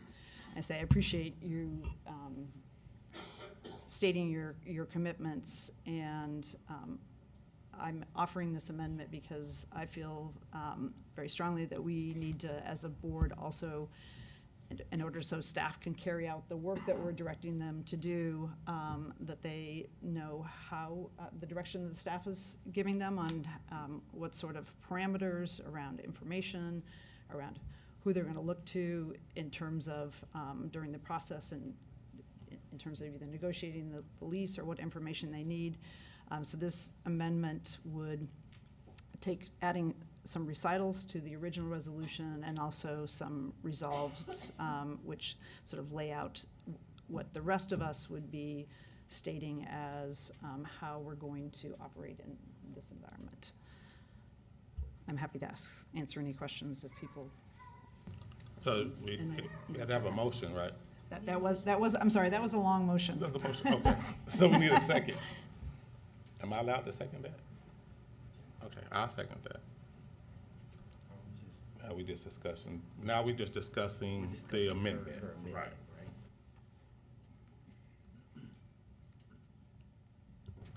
And just to be clear for everyone, I am okay with the amendment as well. The one thing so I appreciate you bringing this forward. I think it gives us some clarity on how to move forward as a board collectively. And Director Hollins, or I'm sorry, Chair Hollins, I appreciate your wanting to be fully transparent. It doesn't talk about voting in here, and it explicitly doesn't talk about voting, and I'd like to hear a little bit more about whether you vote on anything pertaining to this potential lease. I will not be. Because you're a member of the board? Correct. And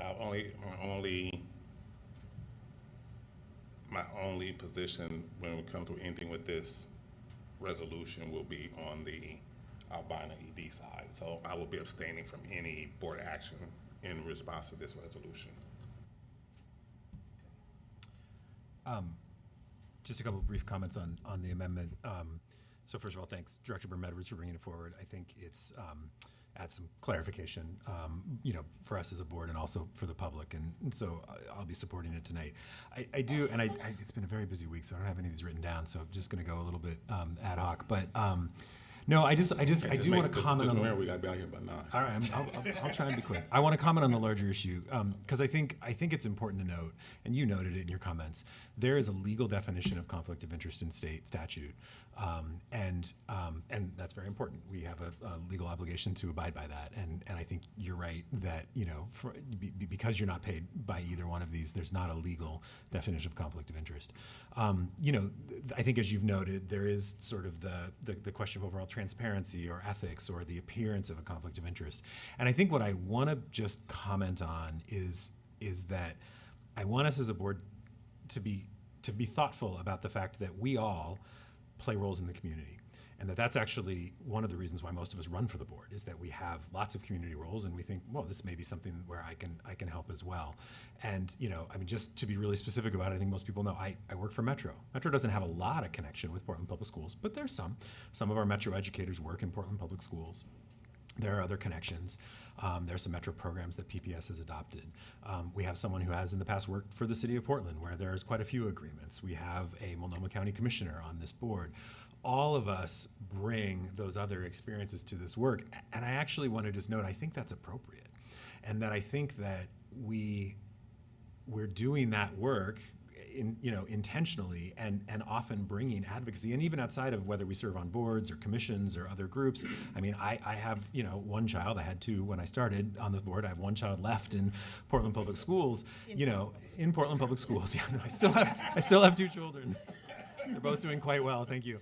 But 1 left in Portland Public Schools. I have a vested interest, right? And things I'm going to advocate for on this board could positively or negatively affect my own child. I live in this city. I live in this district, as obviously we all do because we all got elected here. And things that we do can impact us. And so I want to be, I think it's really important that we be transparent about those things, that we be really open about the fact that we have those roles, but having those roles is not necessarily a bad thing. And I'll just say that I just have really, I appreciate your transparency around those roles. I haven't loved the public conversation around it because I think it tends to sort of elide some of the important facts here that are at play. And, you know, I know you to be a very ethical and above board person. I know that of all of my colleagues on this board, and I think it's worth that we continue to always ask these questions. So, you know, again, this is great clarification. I'm going to support it. I think we need to always be aware of these things, and from a public trust standpoint, be willing to recuse ourselves from certain votes. But I don't want us as board members to not be bringing forward things that we otherwise work on, care about, advocate for in the community. I think that's one of the reasons why we're here. So there's a fine line there. I just wanted to make that point. I'm sorry I took so much time. Chair Hollins. Thank you, thank you. Any other comments on the resolution, on the amendment? All right, hearing no other discussions on the resolution, amendment to the resolution. All right. Right, that's what I'm about to get to. So all in favor of the resolution, the amendment to the resolution, indicate by saying yes. Yes. Yes. And I can vote on that, right? Does he vote on the Okay. amendment? You may vote on the amendment. This is your choice. Okay. All opposed? Any abstention? Student Director Silverstein? Yes. All right. And just so I can start practicing, I'm going to abstain from this one. So we have the amendment to the resolution is approved by a vote of 6-0 with one abstention, and the Student Director Silverstein unofficially voting yes. Okay. All right. So we had another amendment to the resolution. Yes, and I appreciate your consideration. So I. Sorry. Ms. Bradshaw, can you put that one up next? I appreciate the board's consideration, and I'm sorry this wasn't posted earlier. It was posted later this afternoon. And you can see the recitals there. And to be really frank with everybody here, my biggest concern about the original resolution is that we just received the test scores about a month ago, and there was a lot of drama about the low proficiency rates for our Black and brown students. And so I'm just concerned about we're directing the superintendent to do anything but raise those test scores because time is a limited asset. That's about the original resolution. This one is I want to see more. I want to see more information about what the potential is for this sports program, and that would be a business plan. We've seen a business plan a couple of years ago, but that shows the revenue model and how the facility would be funded and maintained. An understanding and draft agreement that explains which parties will pay for operations, scheduling, and upkeep. I know, having worked for the Parks Bureau for about 11 years, that community centers are publicly subsidized because it's hard for them to pencil out otherwise. A governance model that so we understand how PPS students will be prioritized and if they will be prioritized, and how scheduling conflicts will be addressed, because that's something also that community centers struggle with, is to schedule senior citizens in the morning and preschoolers and then middle schoolers and then high schoolers and the rest of the community. It's an issue for community centers. An understanding of which entity retains ownership of the land and the assets to be clearly spelled out, so everyone, voters and all of us up here, understand who owns what. Also evidence that the Albina Sports Program aligns with the district's goals and aspirations regarding serving all PPS students is a concern. Hard evidence of support from local leaders, neighborhood associations, and any community-based organizations that are within 1,000 feet of the facility, and that would include housing providers, Hacienda and NEA, Living Cully, the neighborhood associations of Concordia and Cully, And then understanding which party will pay for the type 3 design review, feasibility study, and prepare the pro forma. And the type 3 design review can be very expensive. So I just wanted clarity on who we are directing, who will be paying for that. We're talking about, I believe, anywhere from $75,000 to more than $100,000 for that design review. And that's my amendment, is that we get this in place before we vote on a lease. Do we have a motion?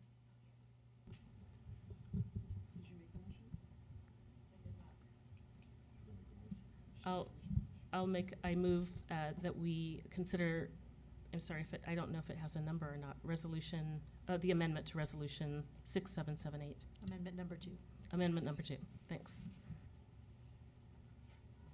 Second.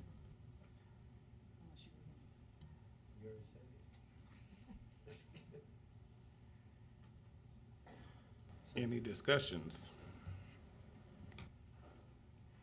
So, I'm not gonna talk to him.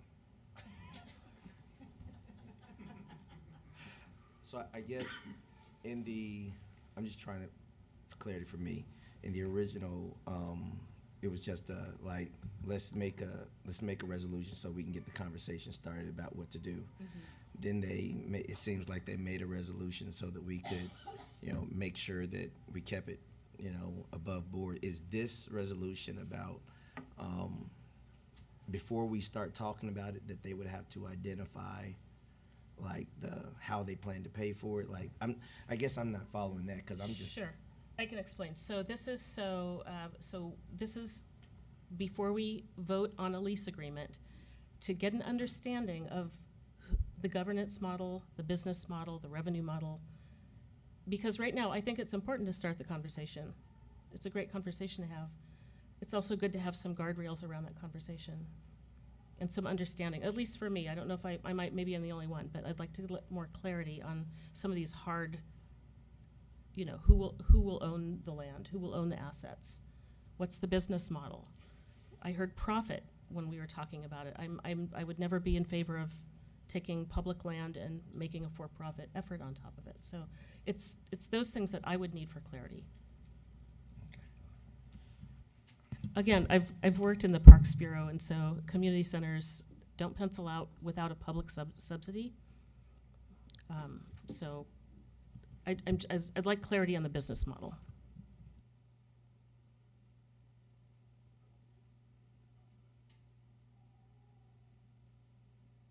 So I guess just for me is that part of the conversation is what's going to bring out all of these concerns. I don't think these concerns can be brought out before the conversation. A lot of these issues or concerns, or the issues that you brought up forth, will come out of those conversations. Like when we start talking about who's going to pay for the Type 3 design review. Well, we haven't even said that this was a good idea yet. So I just think this is what the resolution is for, to have these conversations and get these answers out of those conversations. It does seem like, because it says like we're requesting this evidence before entering the lease agreement, that it is trying to find these answers during when we open the conversation. So it seems like there's no conflict, at least. Right. I want to make sure that we're walking down a path, and I want to make sure that we all up here understand what we're voting on, what we're agreeing to. So, and I think what I hear you're saying, Chair Hollins, is that all of this stuff doesn't matter because we're just having a conversation. Is that correct? No, that's going to don't matter. I understand it. I don't know how do we, because with the whole conversation, not just the lease. Conversation is also about if the partnership will work, if this is feasible. So it's a multiple conversation, operations, right, prioritizations. So it's all of those conversations. So it's not just the lease piece, it's a whole comprehensive conversation. That's all I'm saying, is just I think it's these answers will come out of that. I don't know how you get to all these answers before that conversation. And I guess kind of following up on Director Wong's point, what I liked about the amendment is that it does say, requesting the following information before entering into a lease. And so I didn't see it in conflict. I saw it as, we're going to continue that conversation, and the board's going to expect these answers to come out of that conversation prior to coming back to the board with a lease. Yes, and I wanted to codify it, so we have a kind of a running list of what we're looking at before we vote on a lease. So the board's being clear about some of the things we want to see. Yeah. Actually, I would think that in order for whoever is negotiating the lease, that they would need to know the answers of some of these things. I just think of all the lease agreements that I've, both in my professional life, but also here at PPS, the sort of the deal points of the terms, a lot of those things have to be clear before you actually can negotiate the lease. Like, who's going to maintain it? Again, if there's an operating subsidy, who gets priority, how the scheduling works. I mean, I think back to the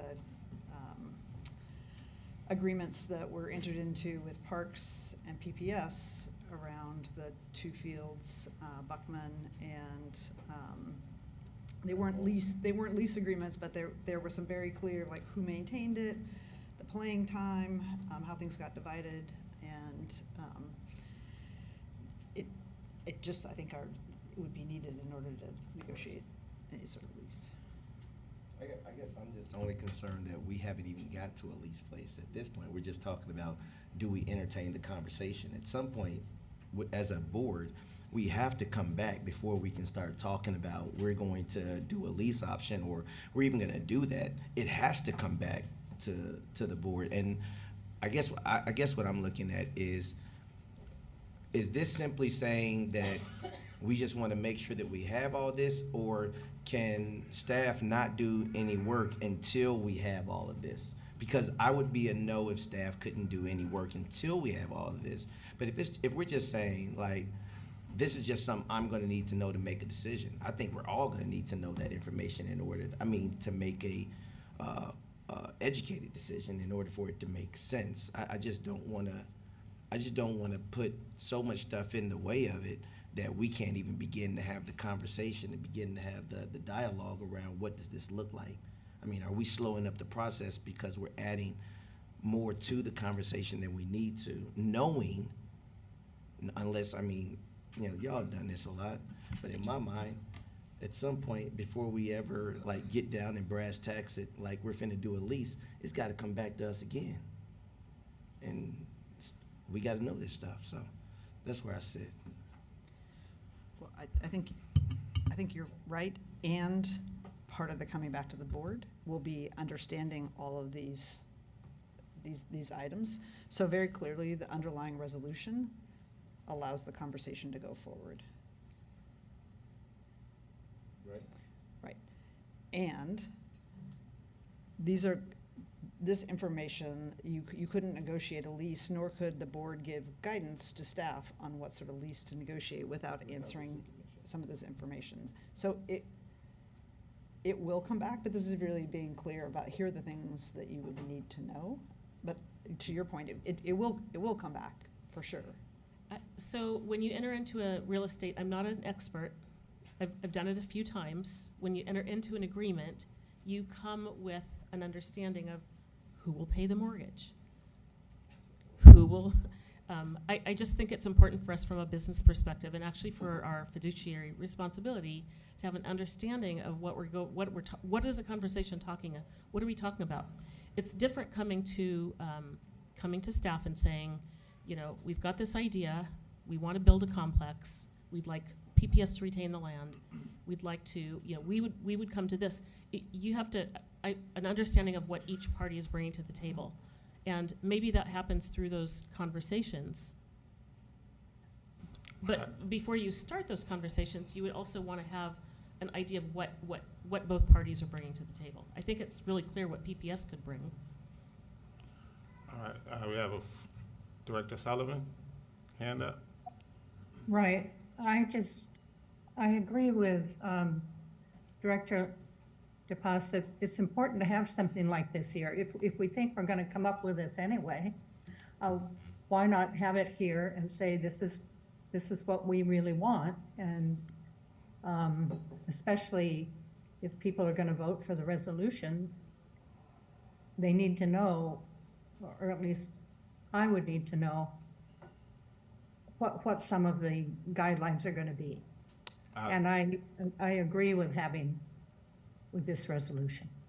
All right, so any more discussion? I was just gonna add that I agree with that because I see this as setting guidelines for the conversation and encouraging a more specific and focused conversation, because I think it's easy for small little parts to get lost once we start talking about it. And by having this in writing, I think it's just gonna increase accountability for us. Awesome. All right, so we're gonna take a vote on the second amendment to the motion. All right, so all in favor of the second amendment to the motion, indicate by saying yes. Yes. Yes. So how many is that? 1, 2, 3, 4. And I'm assuming, Patty, you saying yes too? Yes. All right, so that's 5. I'm a nay. Okay, so we got 5, 1, number 2, and I'm abstaining again. I'm getting practice. All right, so the second amendment to the motion has passed with 5 yeses, 1 no, and 1 absence. Do I get a vote? And I'm coming to, sorry, it ain't on my script. Student Director Silverstein unofficially voting? Yes. All right. So I need to go back to the original resolution as amended. So is there any other board discussions about the original resolution as amended? The original resolution to go ahead, you mean, with the? Go ahead with the original resolution as amended by the 2 amendments that was put forth. Any other discussions? Yes. I really think we should go with what the district already has planned for that site. And I know that those of you who've been around for a while are just so frustrated because nothing has happened. But I did talk with Marshall Haskins, the district athletic director. I know he does not support the project. He's really worried about giving away our land, and he is already working on the project with Whitaker Jackson and Marshall to develop a hub of fields. And he said he had just had a meeting with a lot of the Jackson Project people last Thursday evening, so actually something is starting to happen. That this should definitely be a priority for PPS students. And we all know why we need the fields. And PPS has a long-term facility plan that includes athletics. I know you guys, many of you don't believe that because it hasn't happened, hasn't kept going, but I think with the Jackson project actually happening, this is an example that they're moving forward on this and that this plan will be implemented. So I will vote no, and not because I don't respect Director Hollins and what he's trying to do, but because I really am not comfortable with a public-private connection. I think all the land should stay with PPS, and it should be our project, and that PPS students are the ones who will use it all the time. And one thing that Marshall Haskins said was that the Albina sports program could be an anchor tenant and use it when PPS was not using the fields, but the PPS students would have priority use. So I voted for the amendments because if this does pass, I think they're very important, but I will be voting no on this resolution. Awesome, thank you. Any other comments, discussions? I have comments very similar to Director Sullivan, and I stated them earlier, and that's that I have grave concerns about taking publicly owned land and privatizing it. I the amendment on the table because I don't understand how that works. And I'm going to also vote no on this because I don't understand having conversations and potentially leasing or giving away land. I just don't understand the business model, so I'm going to vote no for the same reasons or similar reasons. I would like to have a caveat, though. If we do have 3 sites, it would be great to prioritize and move up Whitaker site. It has been vacant for about 20 years, which is not a long time with a development timeline. Just as an example, the Legacy Emmanuel site has been vacant since 1971, and it's just now being developed. And there are many, many other lots in North and Northeast Portland in Albina that have been vacant for over 50 years. So sometimes that development that timeline is drawn out. I would hope that we would prioritize Whitaker after Jackson. So I'm gonna just kind of respond to some of the things. So there have been examples of public and nonprofit partnerships. One is SEI, and I don't think anybody here would think that that was a bad idea. They've had a partnership with Parks for many, many, many, many years and has helped thousands of kids. We're also doing the same thing with our Center for Black Excellence, where we're partnering with a nonprofit group. And I don't think anybody here on the board would think that was a bad idea either. So I worry about the notion that a nonprofit public partnership is going to be bad for our kids when we are stating that this is a priority for our kids. And I've done commercial work before, I've done commercial properties before, and 20 years is a long time for development, an absolute long time. We built schools in less than 20 years. We've built almost, 8 high schools in 20 years. So having something sit for 20 years that's not benefiting our kids, that's what we're saying that it's supposed to be benefiting our kids, but it's not. It's hard for me to really get a grasp that, we are prioritizing our kids, but our actions is showing otherwise. We've had $1 billion worth of bonds that didn't prioritize our athletics. We've had long-term facilities plans that never even mentioned, and you can go back, all this is fact, you can go back and look, that didn't even mention the Whitaker site or do anything on the Whitaker site.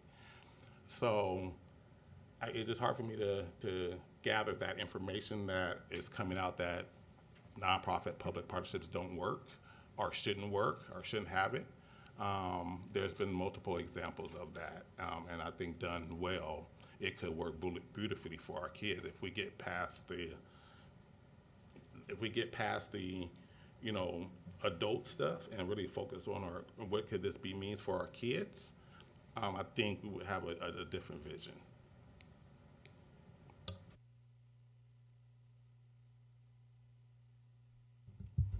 I have a question, and it's sort of related a little bit back to the amendments, but one of the things in here is very specifically about district representative negotiating a lease with the Albina Sports Program, and I guess my question is whether that's necessary at this point. And I think that I should actually go on the record to say I am going to support this, and I'm going to support this because I think the conversation's an important one to keep having.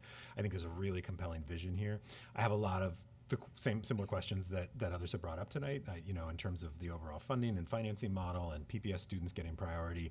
I want to make sure that anything we enter into, meets a lot of those things and those things that Director DeBass, I think, included in that amendment. But I really want to see that conversation continue and get the answers to those questions. And actually, when I look at this, asking, the superintendent staff to identify financial resources that could be used, not will be used, but could be used, right? I think we do that for a lot of projects. I'm fine with that. Authorize a district representative to negotiate possible partnerships with Albina Sports Program, right? Those partnerships and those conversations. It was just this clause around a lease, and it just made me wonder if that's not a little bit premature, because I think that's also what got people in the community a little bit like, wait a minute, are we negotiating a lease? What's going on here? Instead of entering into the conversation, Director Green said, any lease is coming back to the board, which is why this doesn't give me huge heartburn, but it just kind of makes me question, does that even need to be in there? Or could it even say, the board hereby authorizes a district representative to explore the feasibility of planning and building the Albina Sports Complex, right? right? It's a very simple, straightforward thing that we're going to explore. Just curious.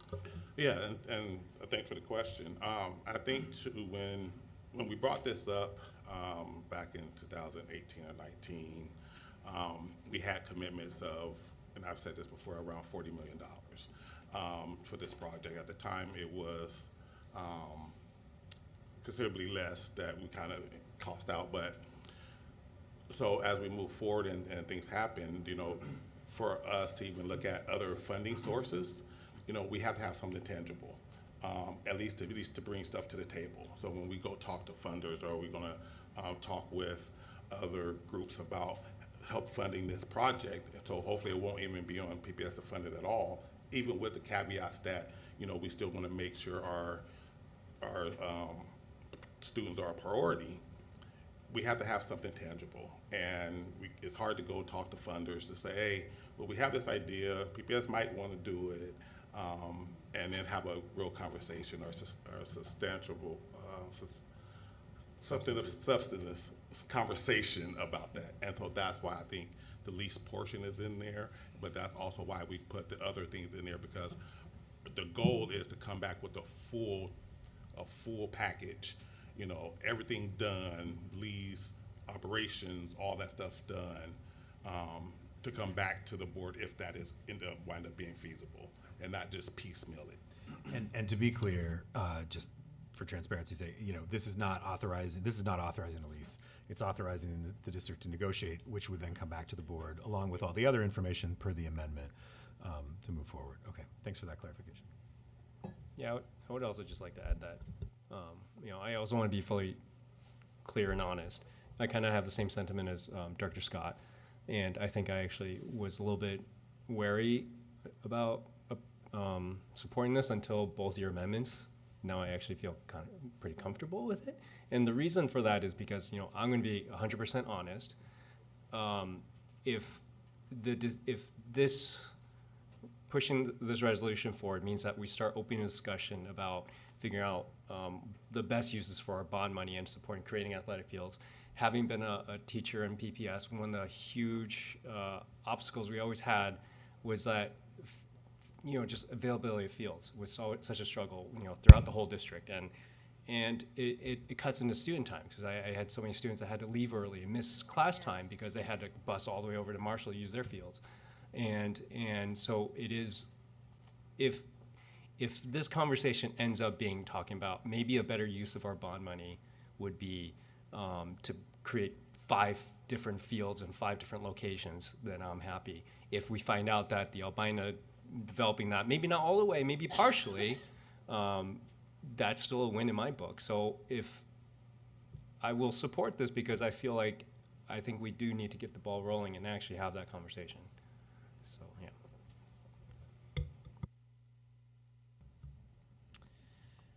yeah. Yeah, I'm just wondering if having this conversation then is going to slow down what they're doing with the Marshall Jackson Whitaker project. Because now we've got 2 discussions going.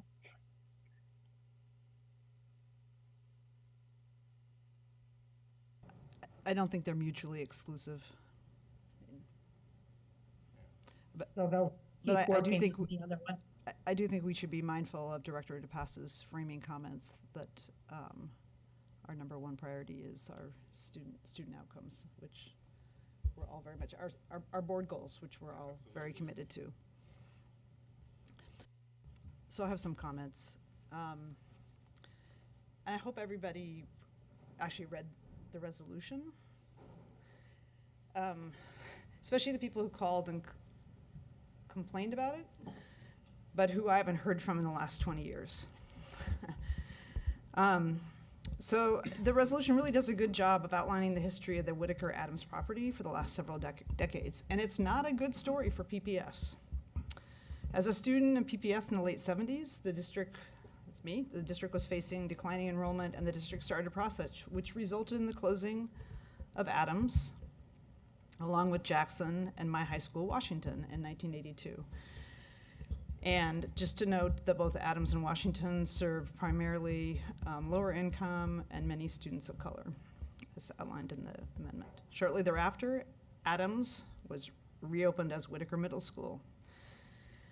And in early 2001, I will say, at the time, it had among the lowest scores in the state for a middle school, serving a predominantly student population of students of color. And in early 2001, as I was running for my first term on the school board, the district closed the Whitaker school site due to environmental concerns, radon, mold, really not a safe place. Yes, not a safe place for students, and moved Whitaker students to a site on Columbia Boulevard. While on the board that first term, we created a community process in which the community advocated for, and the district committed to build a middle school. That resolution still stands and has not been withdrawn from the board. Following my first term, I didn't run for a second term, and I cycled off the board in 2005. It wasn't the last of me yet, clearly. But while I was off the board as a community member, I started and led the 10 Fields project to build a high-quality track and artificial turf field for each high school. Directly to leading to the comments, or relating to the comments that Director Wong raised. I was driving my kids all over the metro area because there wasn't enough fields to play on, and frankly, the only school that had a high-quality track and artificial turf field was our most affluent high school that the community paid for. It took 13 years and a huge community effort to raise about $16 million to provide 8 of our high schools with a new track and artificial turf field. Those tracks and fields are for the primary use at no charge to teams at our high schools. The 2 high schools in which PPS didn't own and control the property had less desirable circumstances for PPS athletes and teams. Those 2 properties were owned by Portland Parks and Rec. They were Benson and Grant. Don't worry, I'm getting to them, because I knew you would. And really, those had diminished use by, as we've heard most recently from the Grant community, but our PPS student athletes and teams didn't have actually the same use when PPS owned and controlled the property. Benson received a field with restricted access with a private local high school using the field for a significant amount of time, and also a private soccer club. And there was no, as has been pointed out many times by Director Hollins, no track of note that you couldn't compete on. And Grant, I think we can just look at what's currently happening, the fact that it's not open, there wasn't a plan to get it operational again when the turf failed a test. But that took 13 years to make that happen. And PPS does need more fields and tracks and playing spaces. I mean, just look at what happened when we get a field offline like Grant right now, and you have families driving all the way to Delta Park. Or when my kids were in school, they were all over the city with no transportation. If they had no transportation, actually, frankly, sometimes they couldn't play. So PPS needs more fields and tracks, and in 2020, Director Hollins pitched a sports complex in the space that had been an unused site at Whitaker Adams. I saw the potential of the idea to provide more opportunities for playing surfaces and spaces for our PPS students. That's why when the city pitched putting a Safe Rest Village there a couple years ago, I didn't support that, and Director Hollins and others on the board didn't either. We knew we could do better for the Northeast Portland community. PPS staff has now put forward an idea of a sports hub of a different scale and only on PPS land for the Whitaker site.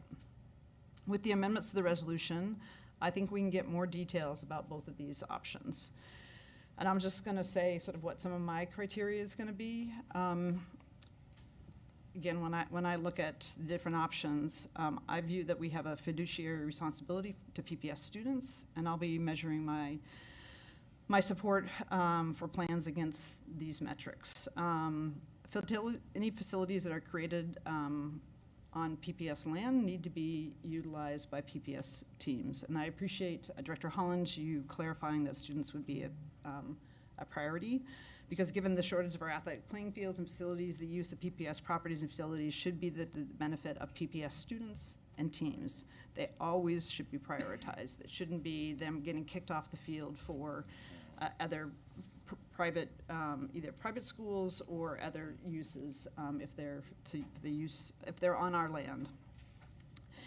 Non-PPS use of the properties and facilities could be allowed when the space or facilities are not in use by PPS team, and if permitting fees are paid to PPS. I would expect that PPS teams would not pay a permit or a usage fees for using playing fields or facilities located on PPS properties. So these would just be some of the criteria that I will bring to looking at any of the proposals. I do support moving the conversation forward by supporting this resolution, and I'll measure the proposal against the criteria I've laid out, and also listening to the community, because I think that hasn't happened enough. And I appreciate, Director Hollins, you've lived in that community for a long time, and you've seen, I think it's right now being used as a construction parking lot and not to the service of our students.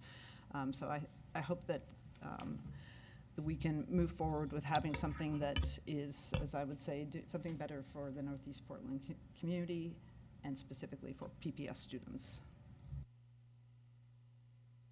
Is there any other discussions, thoughts? I think all of this is a great, great stuff to bring up. And as we're measuring, I'm kind of interested in how is it when we talk about I want everybody to get money, get your bag, you know, like, and I understand that we don't want any PPS students to have to pay to use stuff that's on PPS land. But how do we hold these two truths when there are other programs that have to get a CUB, they have to pay for that CUB, when they're PPS students trying to use PPS properties? So we charge them because we say that we have to have money to pay the custodian to be in the building, or we have to have money to clean up or do whatever it is, somebody to watch the building to make sure that they don't steal a light. I don't know. We come up with a bunch of different things that as to why we have to charge, but we charge for these CUBs. And there are a lot of community agents that are doing stuff with PPS kids specifically. They're solely PPS kids doing CPS programs, and yet we charge them. And yet we tell this individual that, well, if we give you this, then you have to make a deal with us not to charge us. Isn't that like calling the kettle black? No. The We pot don't calling the charge kettle currently any of our middle school teams. I can stand to be corrected if there's any facilities people here, but we don't charge any of our middle school teams. We have a super robust middle school program, the PIL Youth Middle School Program, or our high school teams to use our fields. And we have a limited, I'll just say from my own experience of a parent, most of our, for example, our middle schools were built as, first of all, as K-8s.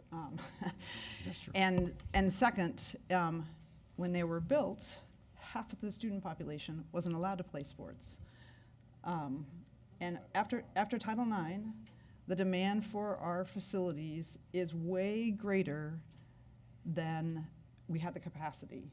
Because I think if you ask individual board members, if we could allow everybody that served youth in our community to use our facilities, the answer would be, of course we'd want to do that, but we don't have enough. And so, like, for example, when my kids were in middle school, before the middle school program was run by PIL Sports, routinely they couldn't even get their own gym time to play basketball because other groups had used the CUB. So the irony of kids at Hosford not being able to play in their own gym because other groups, even though it was their school team, but it was before PIL Sports, and the fact that private schools could come in and use, and private clubs use the gym, I don't think it's just a matter of prioritizing. And again, I think if we had unlimited facilities and resources, that most people would say, yes, we should allow our community partners to do that. And there's no reason why,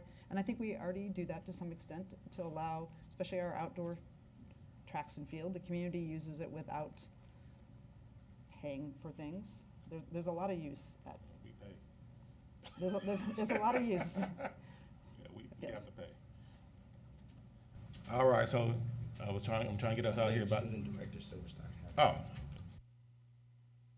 Mine was just going to say that I am going to support this, but I wanted to clarify that it's primarily due to the amendments, and just that, like, again, I think it's highlighted in here that, like, the lease will come back and that we have these requirements for the conversation now, so I feel a lot more confident.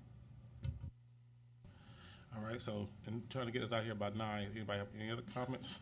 We got like 25 minutes. All right. All right, so we need no more comments. We'll call the vote.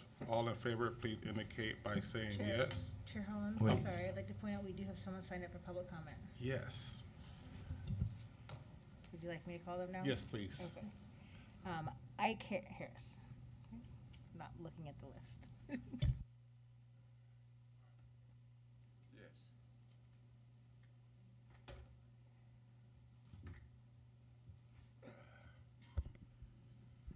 Good afternoon. My name is Pastor Ike Harris.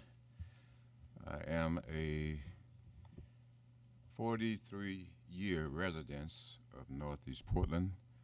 I live in Concordia District, and I'd like to greet each of you with a good afternoon, and thank you for this opportunity to be here.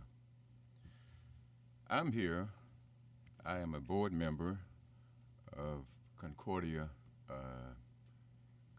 Neighborhood Association. I'm one of their board members. And we, the Concordia Neighborhood Association, we'd like to thank Chairperson Hollins for this vision, and we, the Concordia Neighborhood Association, would like to throw all of our support behind this project. First of all, I'd like to mention the name of 4 men, and I'll let you know why I mentioned their names. One, Matthew Prophet, Nelson Mandela, Reverend Dr. Martin Luther King Jr., and Paul Allen. And the question would be, what do all of these men, what did they have in common? And what these men had in common was they left something behind. They left a legacy behind when they left this world. According to the Bible, we are all going to die one day unless Jesus come back and take back his own in the rapture. So when you leave this place tonight, I'd like for you, along with myself, to ask this individual question: what am I leaving behind when I leave this world? Because this world is not going to end when we leave. It's going to continue until the Almighty brings in the kingdom of God. Dr. Prophet, he left a legacy of stability with PPS and prosperity. Nelson Mandela, under his leadership, brought an end to apartheid in South Africa. Dr. King, a rich legacy in the civil rights movement. Paul Allen left the Motor Center, which is still, of course, being a blessing to all of those who like to go and watch sports and ball games, NBA basketball games. I'd like to name 10 blessings of the Albina Sports Complex Vision / Community Center. I'd like to name 10. It will unite the community. It will provide volunteer opportunities. It would be support for community projects. It will combat loneliness, positively impact the lives of young people, promote healthy living, encourage creativity and culture, a place where people can share valuable information, offer educational opportunities, provide unique and much needed facility. And just for a few of these, I'm going to bring them to explain them in a palatable way so that we can all digest them. Number one, I'd like to say there's a lot of chaos going on right now in our world. We see chaos in families, politics, immigration, the homeless. A community center can, a united community can increase social connections, a place where people can come together and connect with one another socially. It can connect people from all walks of life. And these four men that I mentioned, they were all about connecting people from all walks of life. And so the Albina Sports Complex Vision/Community Center would certainly be a way to integrate all people together. As a side note, gentrification. So we actually over our time, so if I can actually like wrap it up in like 5 seconds. Yes, sir. Gentrification did great damage to the Northeast community. An Albina Sports Complex/Community Center would be a great way to bring about some redemption so that people can come together again and connect with one another. Thank you for your time. Thank you. Thank you. And as I exit, I'd just like to show you a few pictures of what the community center complex does to people. It brings people together, bring young people together, young adults together. Just a couple more pictures. People of all ages can come together. Thank you very much. Thank you so much for coming. And, Thank you. And don't forget the question that the preacher want to leave with you tonight. What are you leaving behind? Thank you. Thank you. Thank you. We don't have any other comments, public comments? All right. So we're just going to go ahead and go to the vote. All in favor, please indicate by saying yes. Yes. Yes. All opposed, please by indicating by saying no. No. No. Student Director Silverstein? Yes.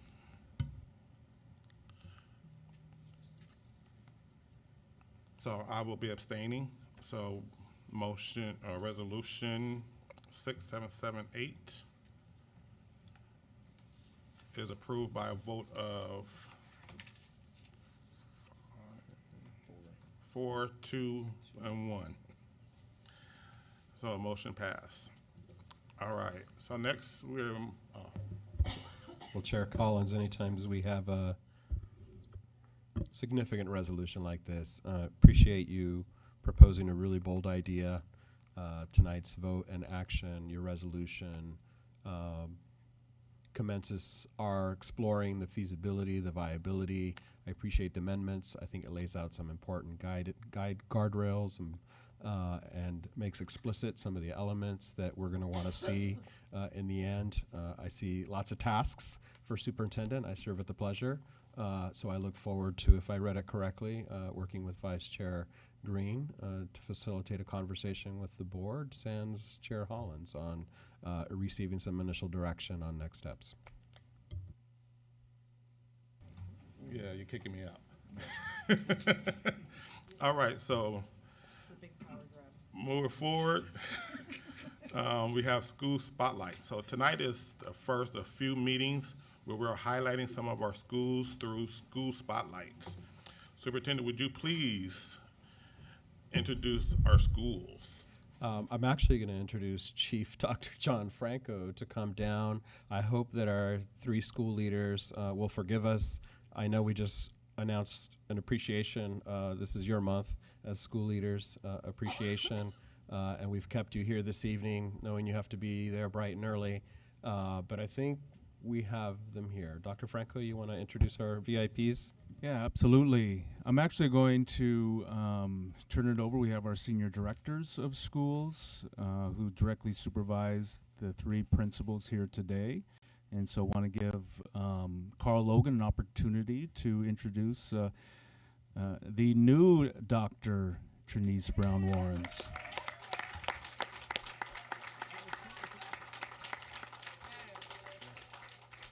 Thank you. Thank you. Good evening. I'm Carl Logan. I'm Senior Director for Schools for the Jefferson and Wells Elementary Schools. And I'm honored here tonight to introduce to you the principal of Markham Elementary School, Dr. Trinice Brown Warrens. Yeah. 4 days, Doctor? Yeah, a couple of days. Since Couple Friday. days. Baylor University. Sick 'em Bears. Yes. In my short time that I've worked with Dr. Brown's Warrens is I've been really impressed with her tenacity, her focus, and she has a depth of wisdom that's beyond her years. And it's just been a joy so far to work with her. And I invite all of you to come out to Markham and see her school, her community, and her work. Well, thank you. I do it like this. Oh, hi everybody. So I am Dr. Trinice Brown Warrens. I'm excited to be able to say that, especially for my community. We are on the southwest side. We have a very diverse campus, and we have some amazing educators that allowed the work that you all saw to be done. So a lot of times we give the principal the credit because they're at the top, but that's not my leadership style. My leadership style is to give my staff the credit, to give my community the credit, and to give my students the credit. I'm just there to make it look good. That's it. So we did a lot of great things at Markham Elementary School that cultivated excellence, joy, and the fact that we are here to get grade level standards aligned curriculum. I know that it's in our framework, and it is really a framework that got me to stay in Portland Public Schools because there was something that I can anchor my leadership on with my staff. And so we decided to dive into the curriculum and to learn what we could and to pull what we could for our kids. That meant some things didn't get done. Some things did get done. And what we saw was an amazing outcome. We also centered excellence, which meant that students were going to have systems in place that allowed them to learn, whether it was making sure our Tier 1 systems were together so that our Tier 2 and our Tier 3 systems and interventions could be lower. So we allowed students to have access to the learning that was happening in the classroom while we worked with restorative justice and we worked with MTSS to make sure that we were truly giving students an opportunity to thrive. And then we brought joy. Just joy, the joy of coming to school. And so one of the things that I implemented was my staff reading Energy Bus by John Gordon. And so Isaac Cordona helped me buy some books, and then I paid for some books out of my pocket because that book changed me. It's about choosing joy, not the toxic joy that everything is okay. No, really looking at how do we choose to show up every day and make a difference. The driver of the bus, her name was Joy. Ironic, right? Changed this guy's life, and it changed mine. And so we just brought the joy of learning and the joy of picking up a book and reading it. It was so amazing to watch my kids, black, brown, and white, walking around my campus reading a book. Like, that's what they wanted to do at recess. I was like, that, you know what? Okay. They came up to me and they were like, Principal Brown Warrens, we want to learn. This kid is distracting our learning environment. Yes, they still are mad they lost recess, but more importantly, they were like, it's distracting our learning environment. And then my educators really, really did the work. They showed up to the cadres. They dived into making sure they were providing scaffolds and not modifications. I'm going to say that one more time. My educators made sure they provided scaffolds and not modifications because every kid deserved access to grade level standards aligned curriculum. That's what we did.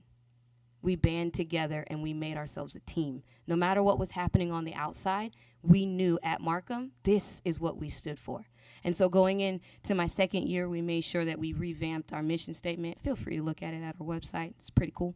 Thank you to Sitten Elementary School. We did use yours as a model. And we really looked at what's working for our kids. And then we bought a really cool book vending machine. Yes, and so that's how we're celebrating kids, is with tokens for books. Yeah, like kids are doing well because we were giving them books. And then this year we're also focusing on the learning pit. How do we look at providing students with learning traits, not just compliance traits, but learning traits? And so for September and October, we've been talking about productive struggle. Because when you're in that learning pit, you need to know that it is normal to want to give up. And we're starting to see a decrease in most of the behaviors. You always have the tier 3 students that need more support. But when we look at our tier 1 and our tier 2 systems, my kids are thriving in what they're doing. And again, I will say, I have some of the best teachers at Markham Elementary School, and I have some of the best staff. And even though we always feel like we don't have enough, my community has made it feel like it's enough. And shout out to Mashari in Black Excellence, and shout out to Emily at Sun, because I'm nothing without my community partners.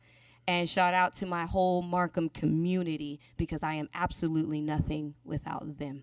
So thank you, and we look out for what we do this year. It's going to be exciting. Thank Appreciate you. it.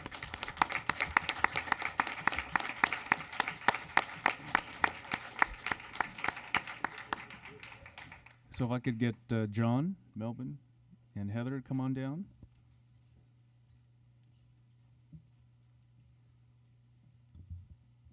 So we're very proud as well to introduce the two people here. And so Senior Director John Melvin is one of our new Senior Directors of Schools this year, who was a former principal at James John Elementary. And so I'll let you do the honors. Good evening, everyone. I'm happy to introduce tonight Principal Heather Thompson from Whitman Elementary School. And I've had the pleasure of working with Principal Thompson for the last few months. And it was a great introduction to meet her, because we have a background both being teachers and principals in Oakland, California. And we worked blocks away from each other, and I was an admirer of her school in Oakland Lighthouse School with really innovative practices, and I got to learn a bit more about her background, and I can see her innovation and her courage as an educational leader in the school at Whitman. I love going to Whitman. There's a lot of great things happening there around culture and climate, around academics. You can feel it in the school as you walk around, and so turn it over to Principal Thompson to talk about the success at Whitman Elementary. Hi, everyone. Thanks for having me. Just a little bit about Whitman. We are in Southeast Portland on 72nd and Flavel, which for the public, a lot of people don't know because we're kind of on the edge of the city. We are a small campus, but mighty. And with enrollment boundary changes, we've grown from 153 students last year to 179 students this year. We're really fortunate to have robust staffing with full-time art, PE, library, instructional specialists, and social worker. And we also have partnerships with Head Start, Sun, and MECP. So lots is happening on our campus. And we have 2 kindergarten classrooms and 1 classroom at every other grade level. Something we're really proud of in our student achievement from last year is that we did grow 11 points in reading as a school overall. And as a principal, I think one of the really important things we have to do is think not just what we're going to do to make school the best it can be for the kids in front of us today, but what we can do for the growth of our school long term. And so we're also really proud to say that our kindergarten students were 89% proficient on our kindergarten end-of-year literacy measures last year. And that's such an achievement and speaks so much to what's going to be able to happen in the future for our students. We saw really strong growth for our English learner students, as well as students in the underserved race and ethnicity demographic group. And so we're really proud of that as well. To build on what Dr. Brown-Warren said, our highly skilled teaching staff is the key to all of our success always, as well as our highly skilled student support staff. We have really excellent EAs and paras as well. We implemented our Tier 1 ELA curriculum across all of our classrooms last year. And we also were really fortunate last year to have small class sizes or to be able to split students up into small groups for a lot of their Tier 1 learning, which we think really had an impact. And finally, we have been providing a lot of support for student attendance, because if kids aren't at school, they're not going to be learning, as well as getting families back into the building post-pandemic. We had a back-to-school night last year where so many people came that we ran out of pizza. So there's always something to celebrate and places to grow, so I also want to share where we're looking to grow next year. Our goals this year are really around making sure that our Latinx, multiracial, and Black students are showing the same amount of growth or more than our white students, and that we're decreasing by at least 1/2 the amount of our students who are scoring in the lowest proficiency categories on assessments. So we're really focusing on that this year with a lot of focus on our Tier 3 interventions in our What I Need intervention block. And currently we have 72% of our students who met the goal of 90% attendance for the first 30 days of school. So we're really proud of that. Thank you. Thank you. Okay, can I get Derek and Chris and team to come on down? Be great.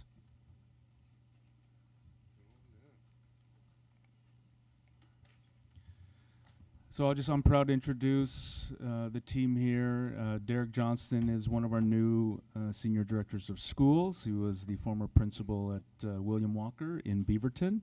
We were able to steal him away. I'm very happy about that. And he's going to introduce Chris and team. Good evening, everybody. I'm Derek Johnston. I'm the senior director over the Lincoln and McDaniel K-5 clusters. It's a pleasure to be here, and it's a pleasure. And sorry for not addressing you, Superintendent Guerrero, Chair and Directors. I'm just excited to talk about these wonderful leaders. Chris Silvis and Cinnamon Bancroft have done amazing work. Their energy, passion, and expectation that all students must learn and succeed is contagious. They walk the walk. They're not the type of leaders that you will find in the office when you walk in the building. They're inspecting the classrooms. They're really focusing on accountability and making sure that their focal students don't fall through the cracks. And they're going to talk a little bit about that. Staff members at Wrigler know that they make an impact and that together, through collaboration, they can continuously improve to best serve all members of the Wrigler family. Without further ado, Mr. Silvis. Thank you, Board of Directors, Superintendent Guerrero. Before we begin, I want to just note a few people in the crowd. Brenda Cheers,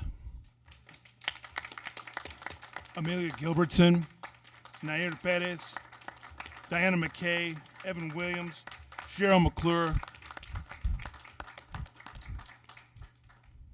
This story is about them. I do have something I want to share with you.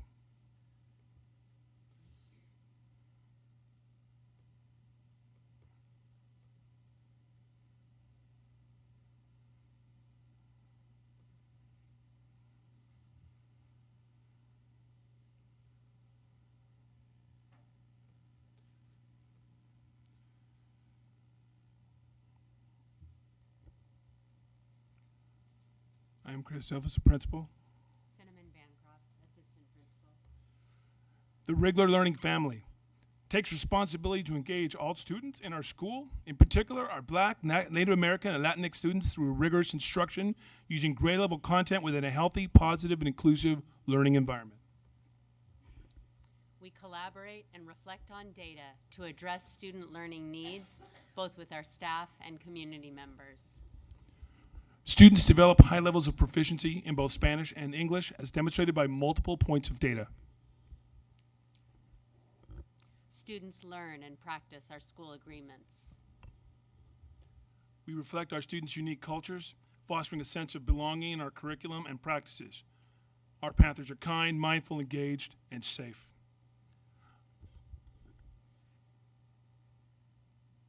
So who is the Wrigler family? We're going to share with you just a few views in to some of our students and some of what they've experienced since they came back to school this fall. We see some of our 4th grade students, some who have been at Rigler since kindergarten and some who are new to the United States and new to our school, engaging in academic conversations about the text that they read. We see our 3rd grade students engaging in yoga and mindfulness lessons during one of their movement classes. We have another view of our 3rd grade students participating in a celebration of diverse Latin cultures through the El Grito celebration, which took place in September and was sponsored by our Visual and Performing Arts Department.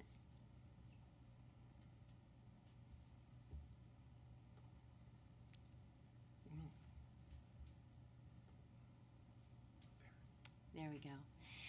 And we have a glimpse into one of our 2nd grade classes in which students are engaged in grade level and standards aligned curriculum. They're reading their revistas, or what we call our student readers.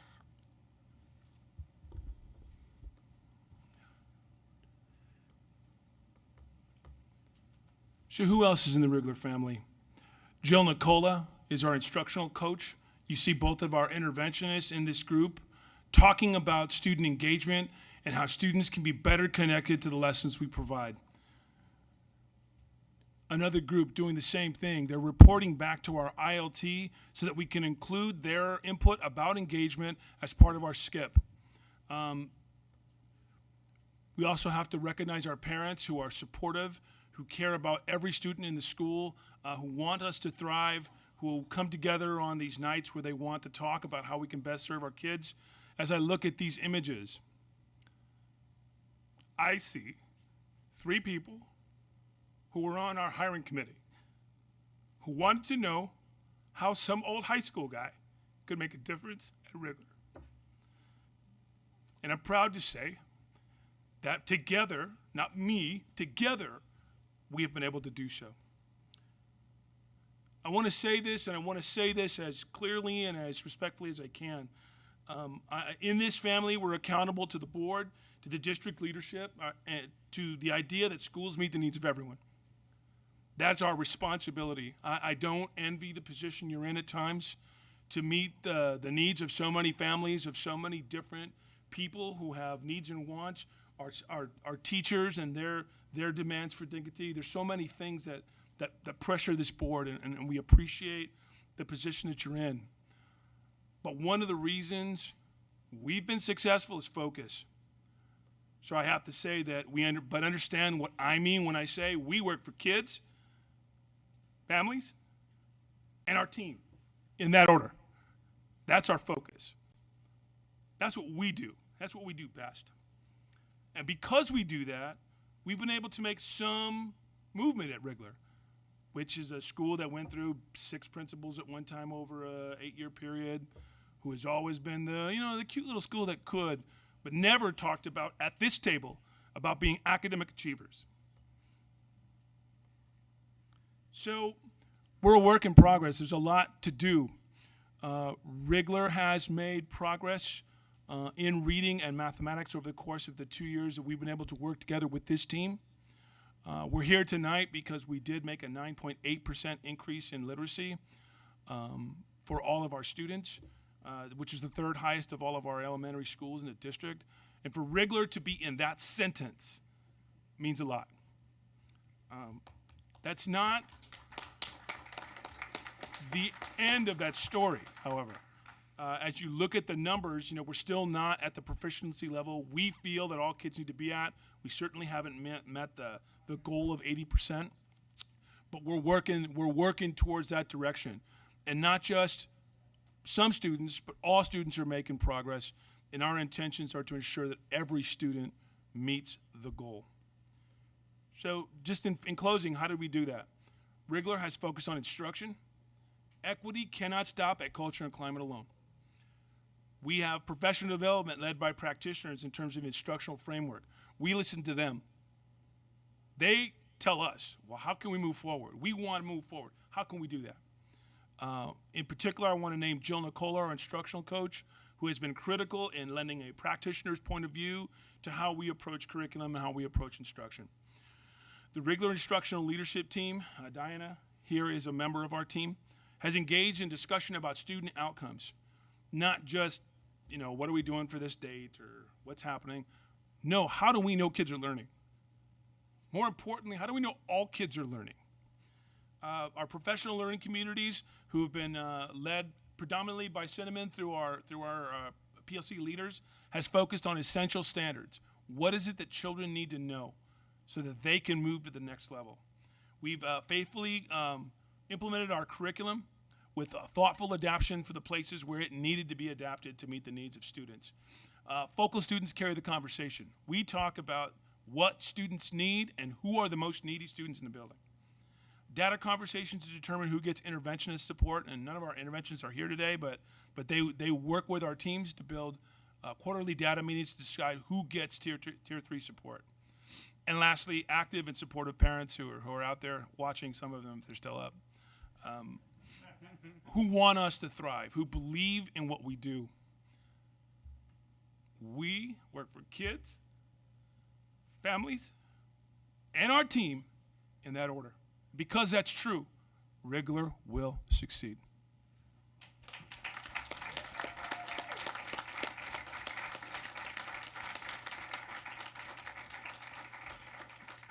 Stop presenting.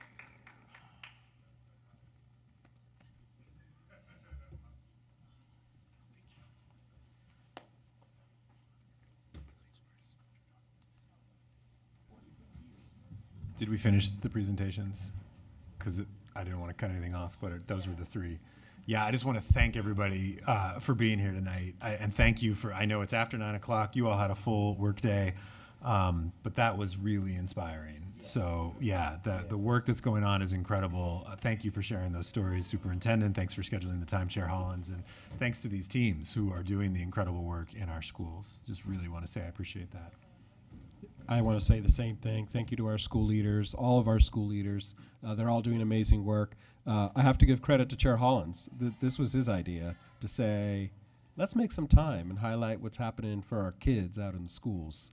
And so I'm going to take that and run for it. So always happy to highlight the work in our schools, because that's why we're here, to talk about what's happening to make sure that they're achieving. Thank you. All right. So any other comments? All right, so we're going to kind of move through this pretty quickly.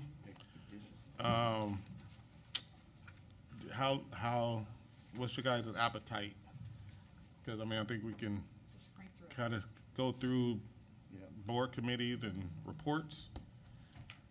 So I'm going to just say anybody who wants to report out can.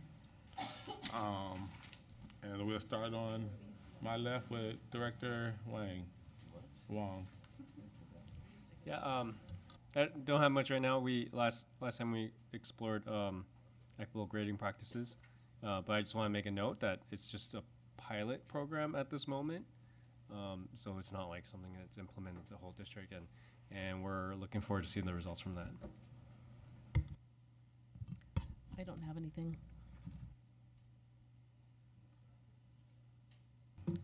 All right, so I passed out some information from the CUBE annual conference. It was an awesome conference. Just hearing about the stability piece of what makes a district successful, that's the biggest thing I got out of that. They had board members who was on boards for 20 years, 24 years.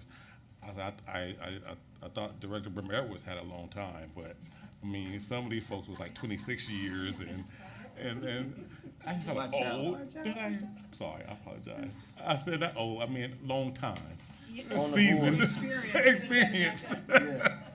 But the purpose was to say the fact that the stability comes from, of course, longevity, making sure that people, the board have a direction that they're going in, and they're sticking to that. They're focused on those plans. So it was just a great conference, and I'll leave it at that. We have a policy committee meeting tomorrow, and we just are sort of filling the pipeline and really raising at the beginning of the year issues that we're going to talk about in committee. So our agenda's posted, but no major action tomorrow.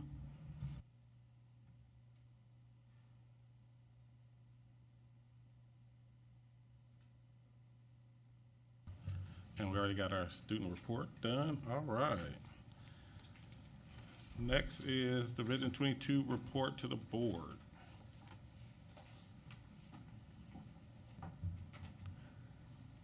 Well, board, this is an annual exercise. I'm going to direct our deputy superintendent to be concise.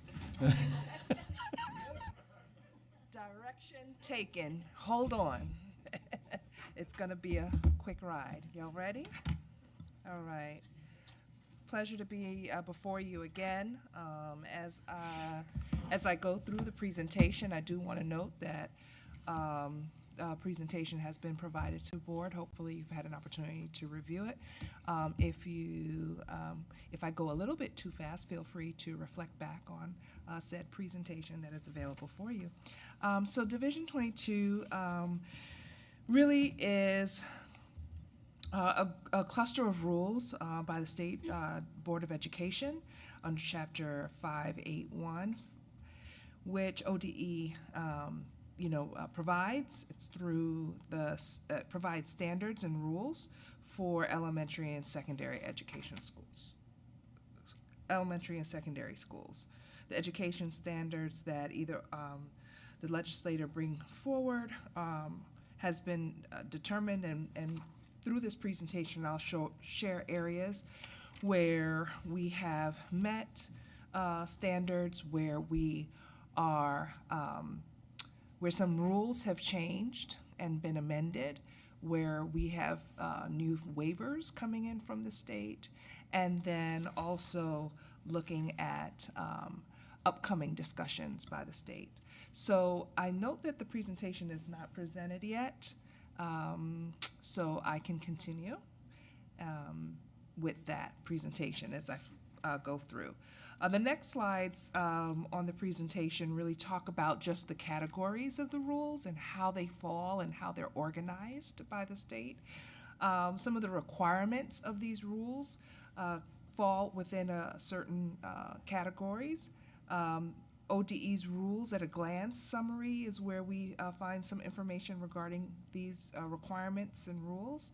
The Secretary of State Oregon Administrative Rules database is also a space where we consult towards those rules. And ODE's Division 22 Standards newsletter is also another space where we continue to get information and updates regarding the rules. So with that, I'm going to flip through on the why. And so really, Division 22 Oregon Administrative Rules assurances really signals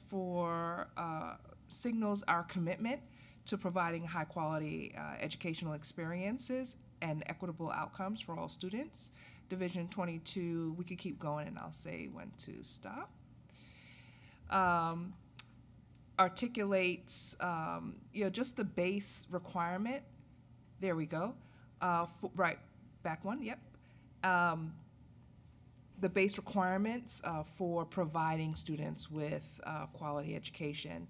And it also offers an opportunity for districts not in compliance to reflect on these areas and to take attention to what needs to be done to make correct technical fixes. If we go 2 slides over, some of the areas where we're able to meet compliance in the past 7 years is listed here for us.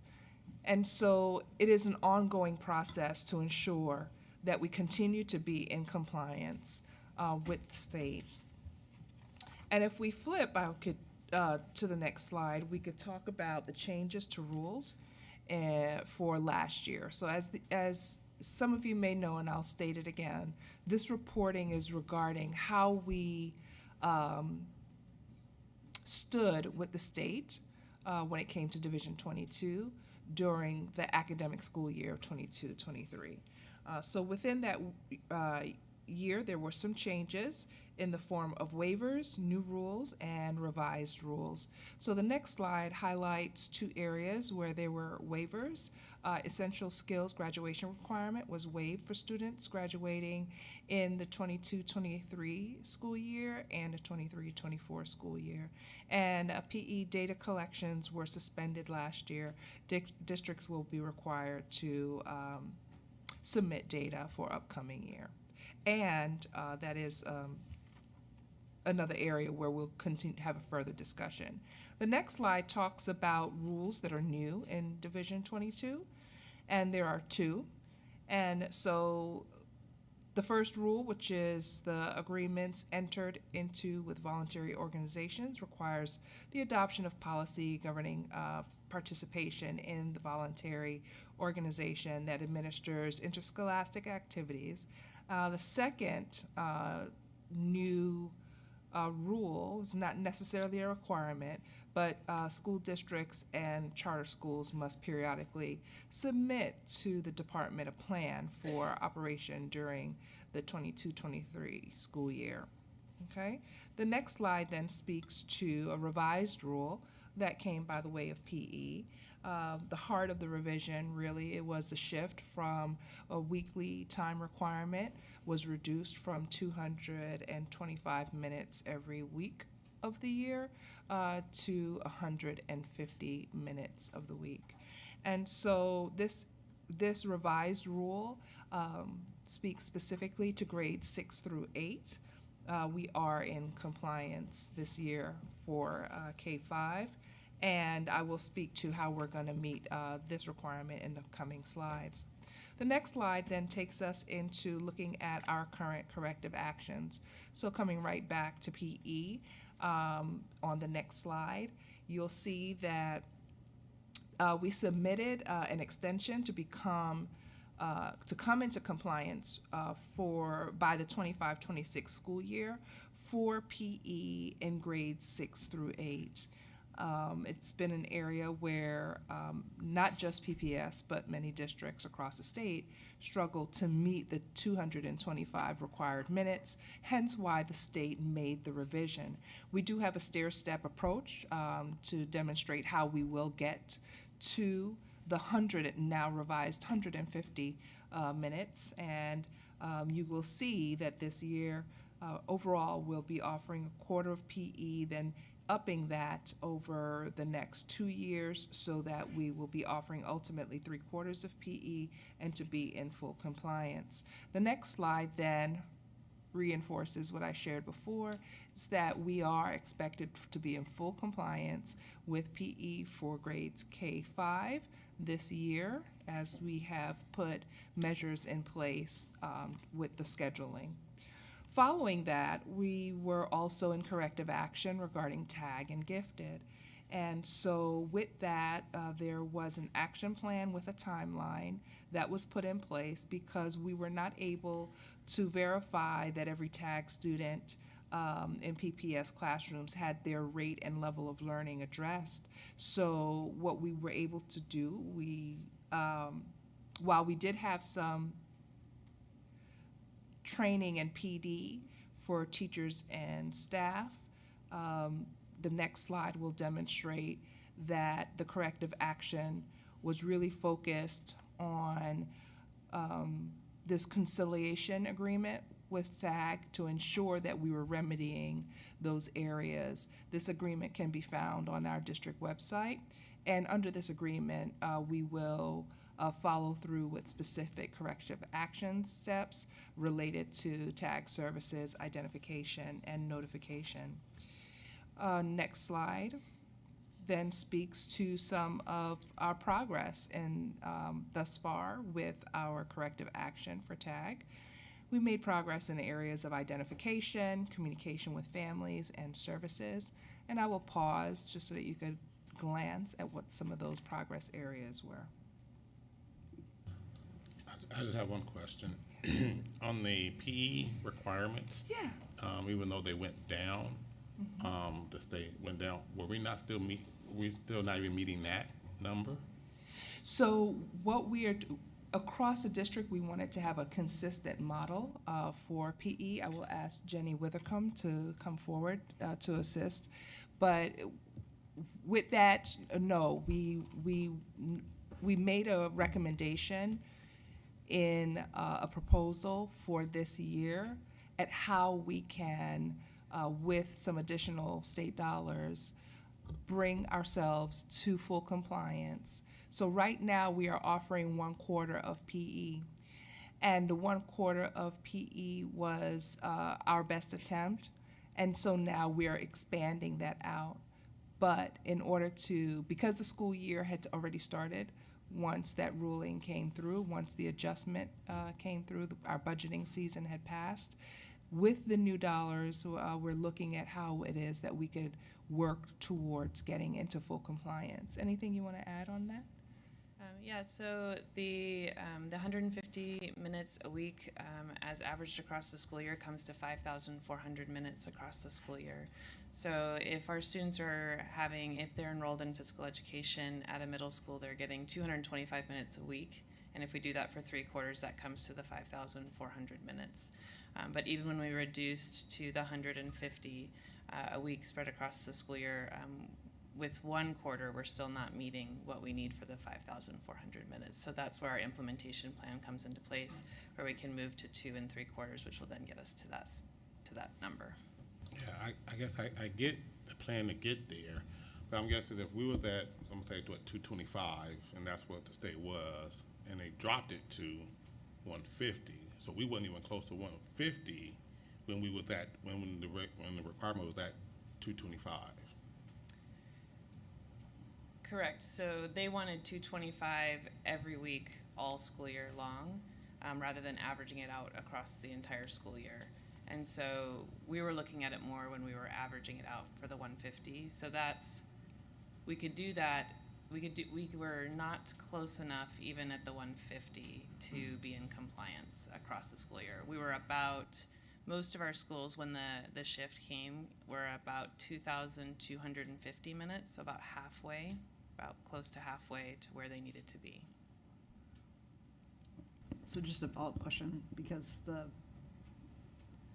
PE minutes went into, which are based on best practice, I know you know this, sorry, but based on best practice guidelines, were instituted in 2007 with a 10-year implementation. And we had a pandemic, but we're 6 years behind the deadline.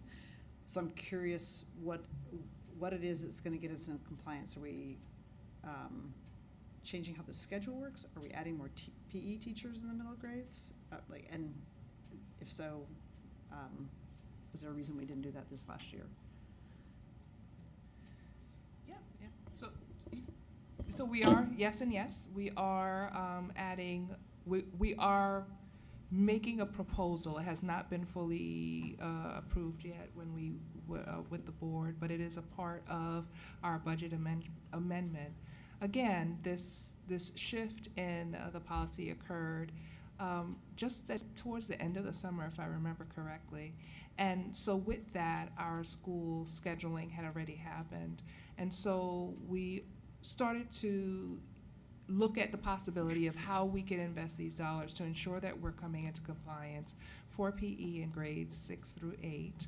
And with the board's approval moving forward, we are looking at, yes, adding additional PE teachers in the 6 to 8 space, where we were not able to do that previously because of funding. And so with that, we would be able to expand on the offerings and then expand on the number of quarters that we are offering PE. So are we changing the schedule too, or we're just adding more PE teachers?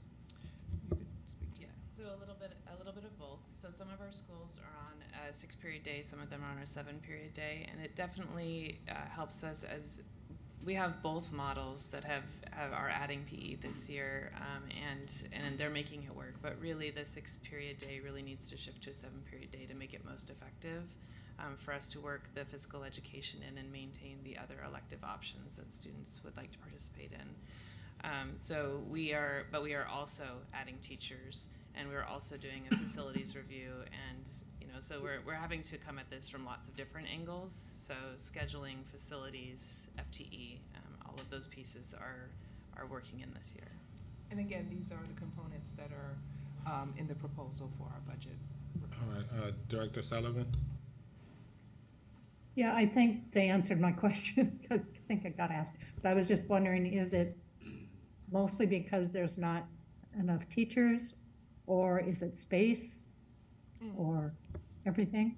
Yeah, actually there is a combination of teacher and space. We do know that while we're able to look at a model that would add additional teachers, we do also recognize that some of our schools would need some retrofitting, if you will, so that we could convert some of the limited physical education spaces and create more spaces where the physical education activities can happen. Just a really brief comment.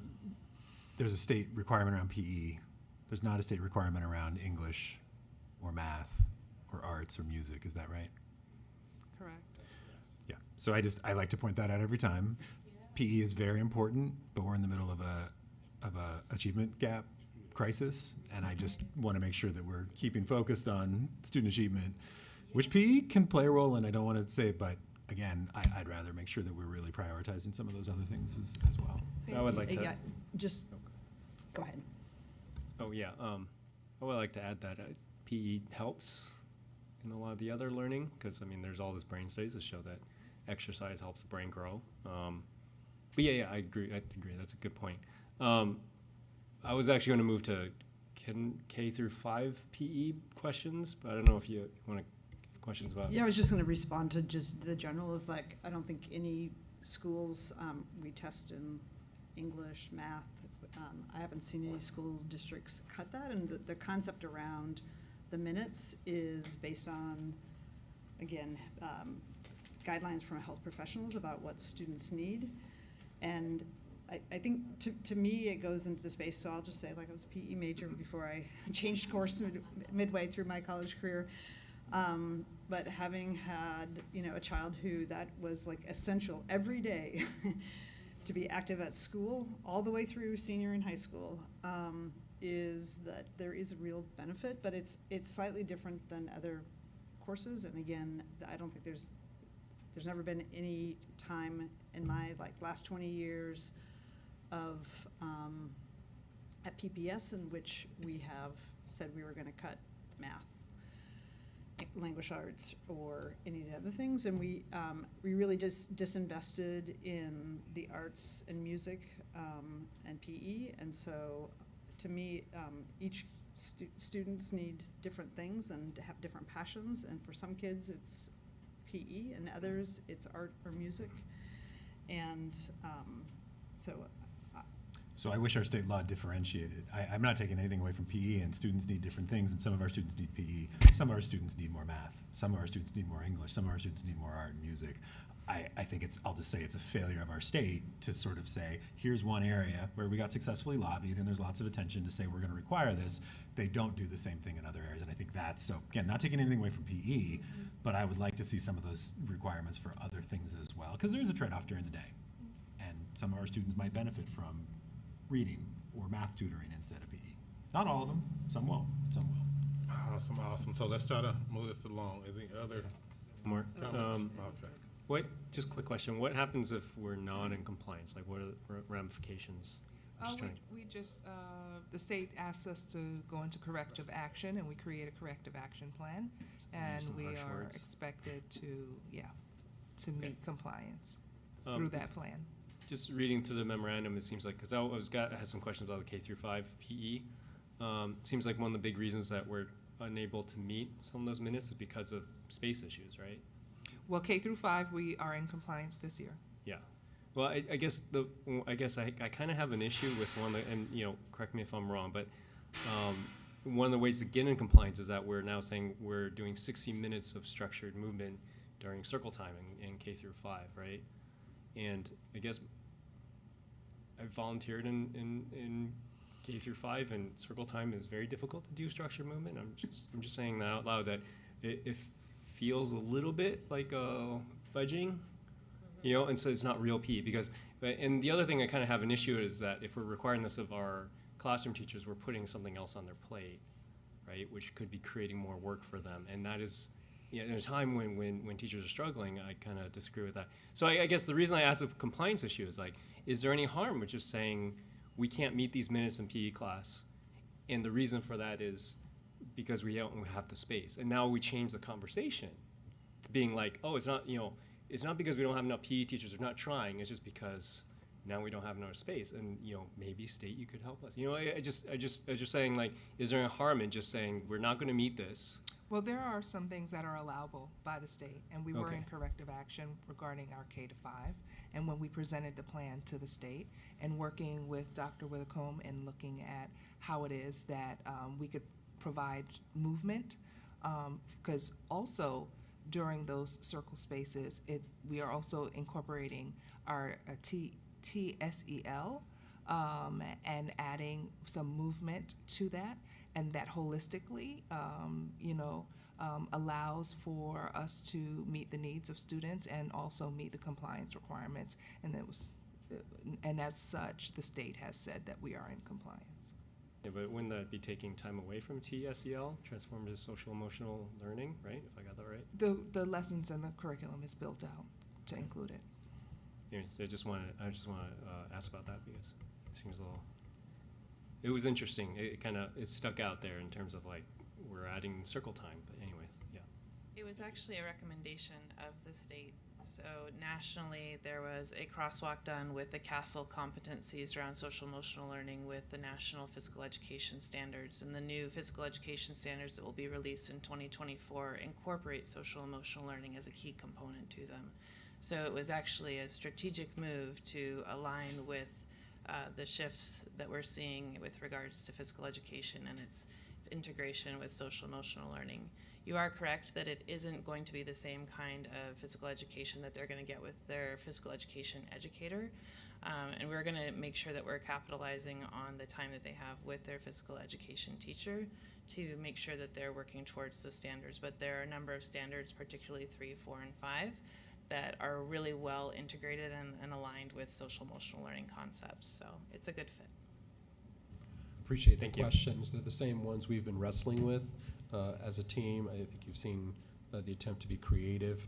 Districts in the entire state, I can't name any for you that are fully in compliance for all the same reasons, all the same constraints. And we all believe in the value of a well-rounded experience education for our students. So we're going to keep making improvements in the areas where we can. Okay, so we're gonna, time. All right, so as we go to the next slide. We wasn't done?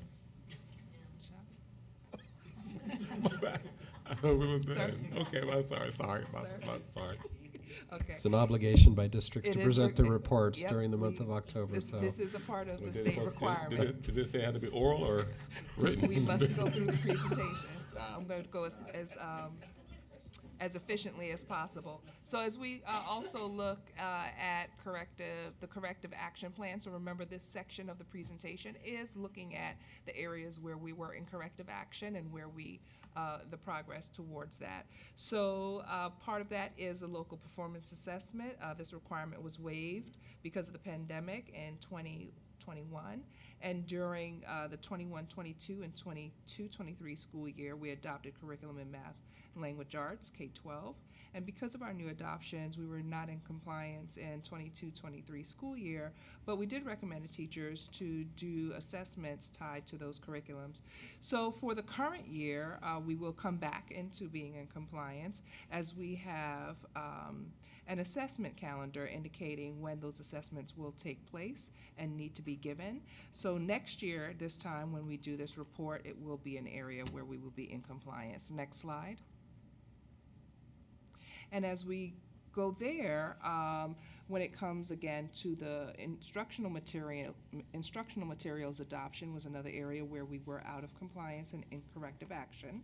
And so you could see how we have implemented new adoptions, and I will pause so you could take a glance there.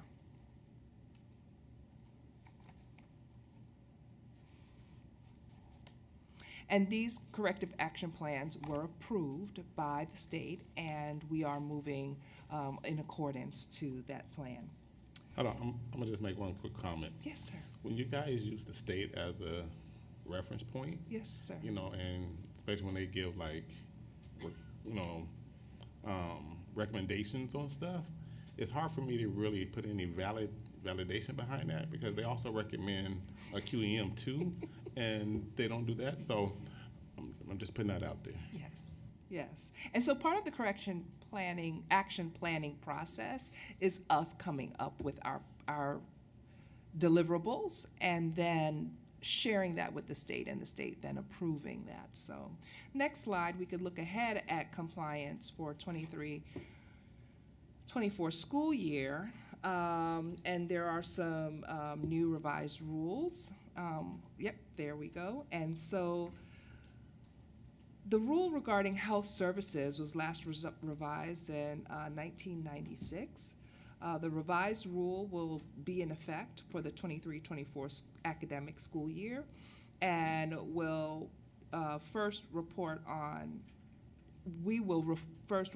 our compliance with that new rule in November of 2024. That's next year. Next slide. Now and this is the final slide, there are two potential rules that are being discussed currently. The assessment of essential skills for graduation requirement is coming up again as a point of discussion, and part of that discussion is looking at the possibility of suspending it again. The state is looking at suspending even for this year. We will get notice of that if that occurs, and they're looking at suspending potentially through the 27-28 school year. And then another potential new rule that is being discussed this month is the requirement of menstrual dignity for students. This will, it is something that is being discussed by ODE and will be voted on this month. And that concludes the report. I have a question about the essential skills, and maybe this is a question for the whole team. Do we have a point of view on the state waiving that? Given our Yes. given our Yes. graduation requirements, Yes. somebody can graduate with the required credits, but with Ds. Yeah. The essential skills was sort of Yeah. another way in which we were able to assess whether our students Yeah. were proficient. Yeah, I really appreciate that question so much, and I'm very proud of the work that the Student Success Committee, sir, is doing under the leadership of Director Wong, because we are looking at the possibility of exploring all of our graduation requirements and adding a little bit more rigor and ensuring that it's more robust. We can, as a district, bring in tighter requirements beyond what the state currently requires, and putting in a measure for demonstrated proficiency using a variety of tools or offering a variety of tools is one of the things that we will be discussing as well in the Student Success Committee. So, Have we weighed in though with the state? I guess I'm. you're just looking at statewide, yeah. Yeah, I'm curious. We have a point of view about a lot of things, and if the essential skills, which seem to be sort of a minimum, essential, that whether we think that's a good thing for parents and students to know whether they have sort of basic proficiency. And so it seems like PPS would have a point of view. Yes. I'll speak Dr. Proctor's point of view. I will let the superintendent speak for the district. But I do think it's very important to have a measure beyond accumulated credits for high school graduation. Proven or demonstrated proficiency is one, whether it's on a state assessment, whether it's through SAT or ACT examination scores, whether it's through NACTE assessment, which is used for CTE courses. There are multiple ways that we could measure literacy and numeracy proficiency in our high school students before they graduate. And actually, in advance of that, right, by that 9th, 10th grade year, to really ensure that we're able to put in measures of support and growth for them.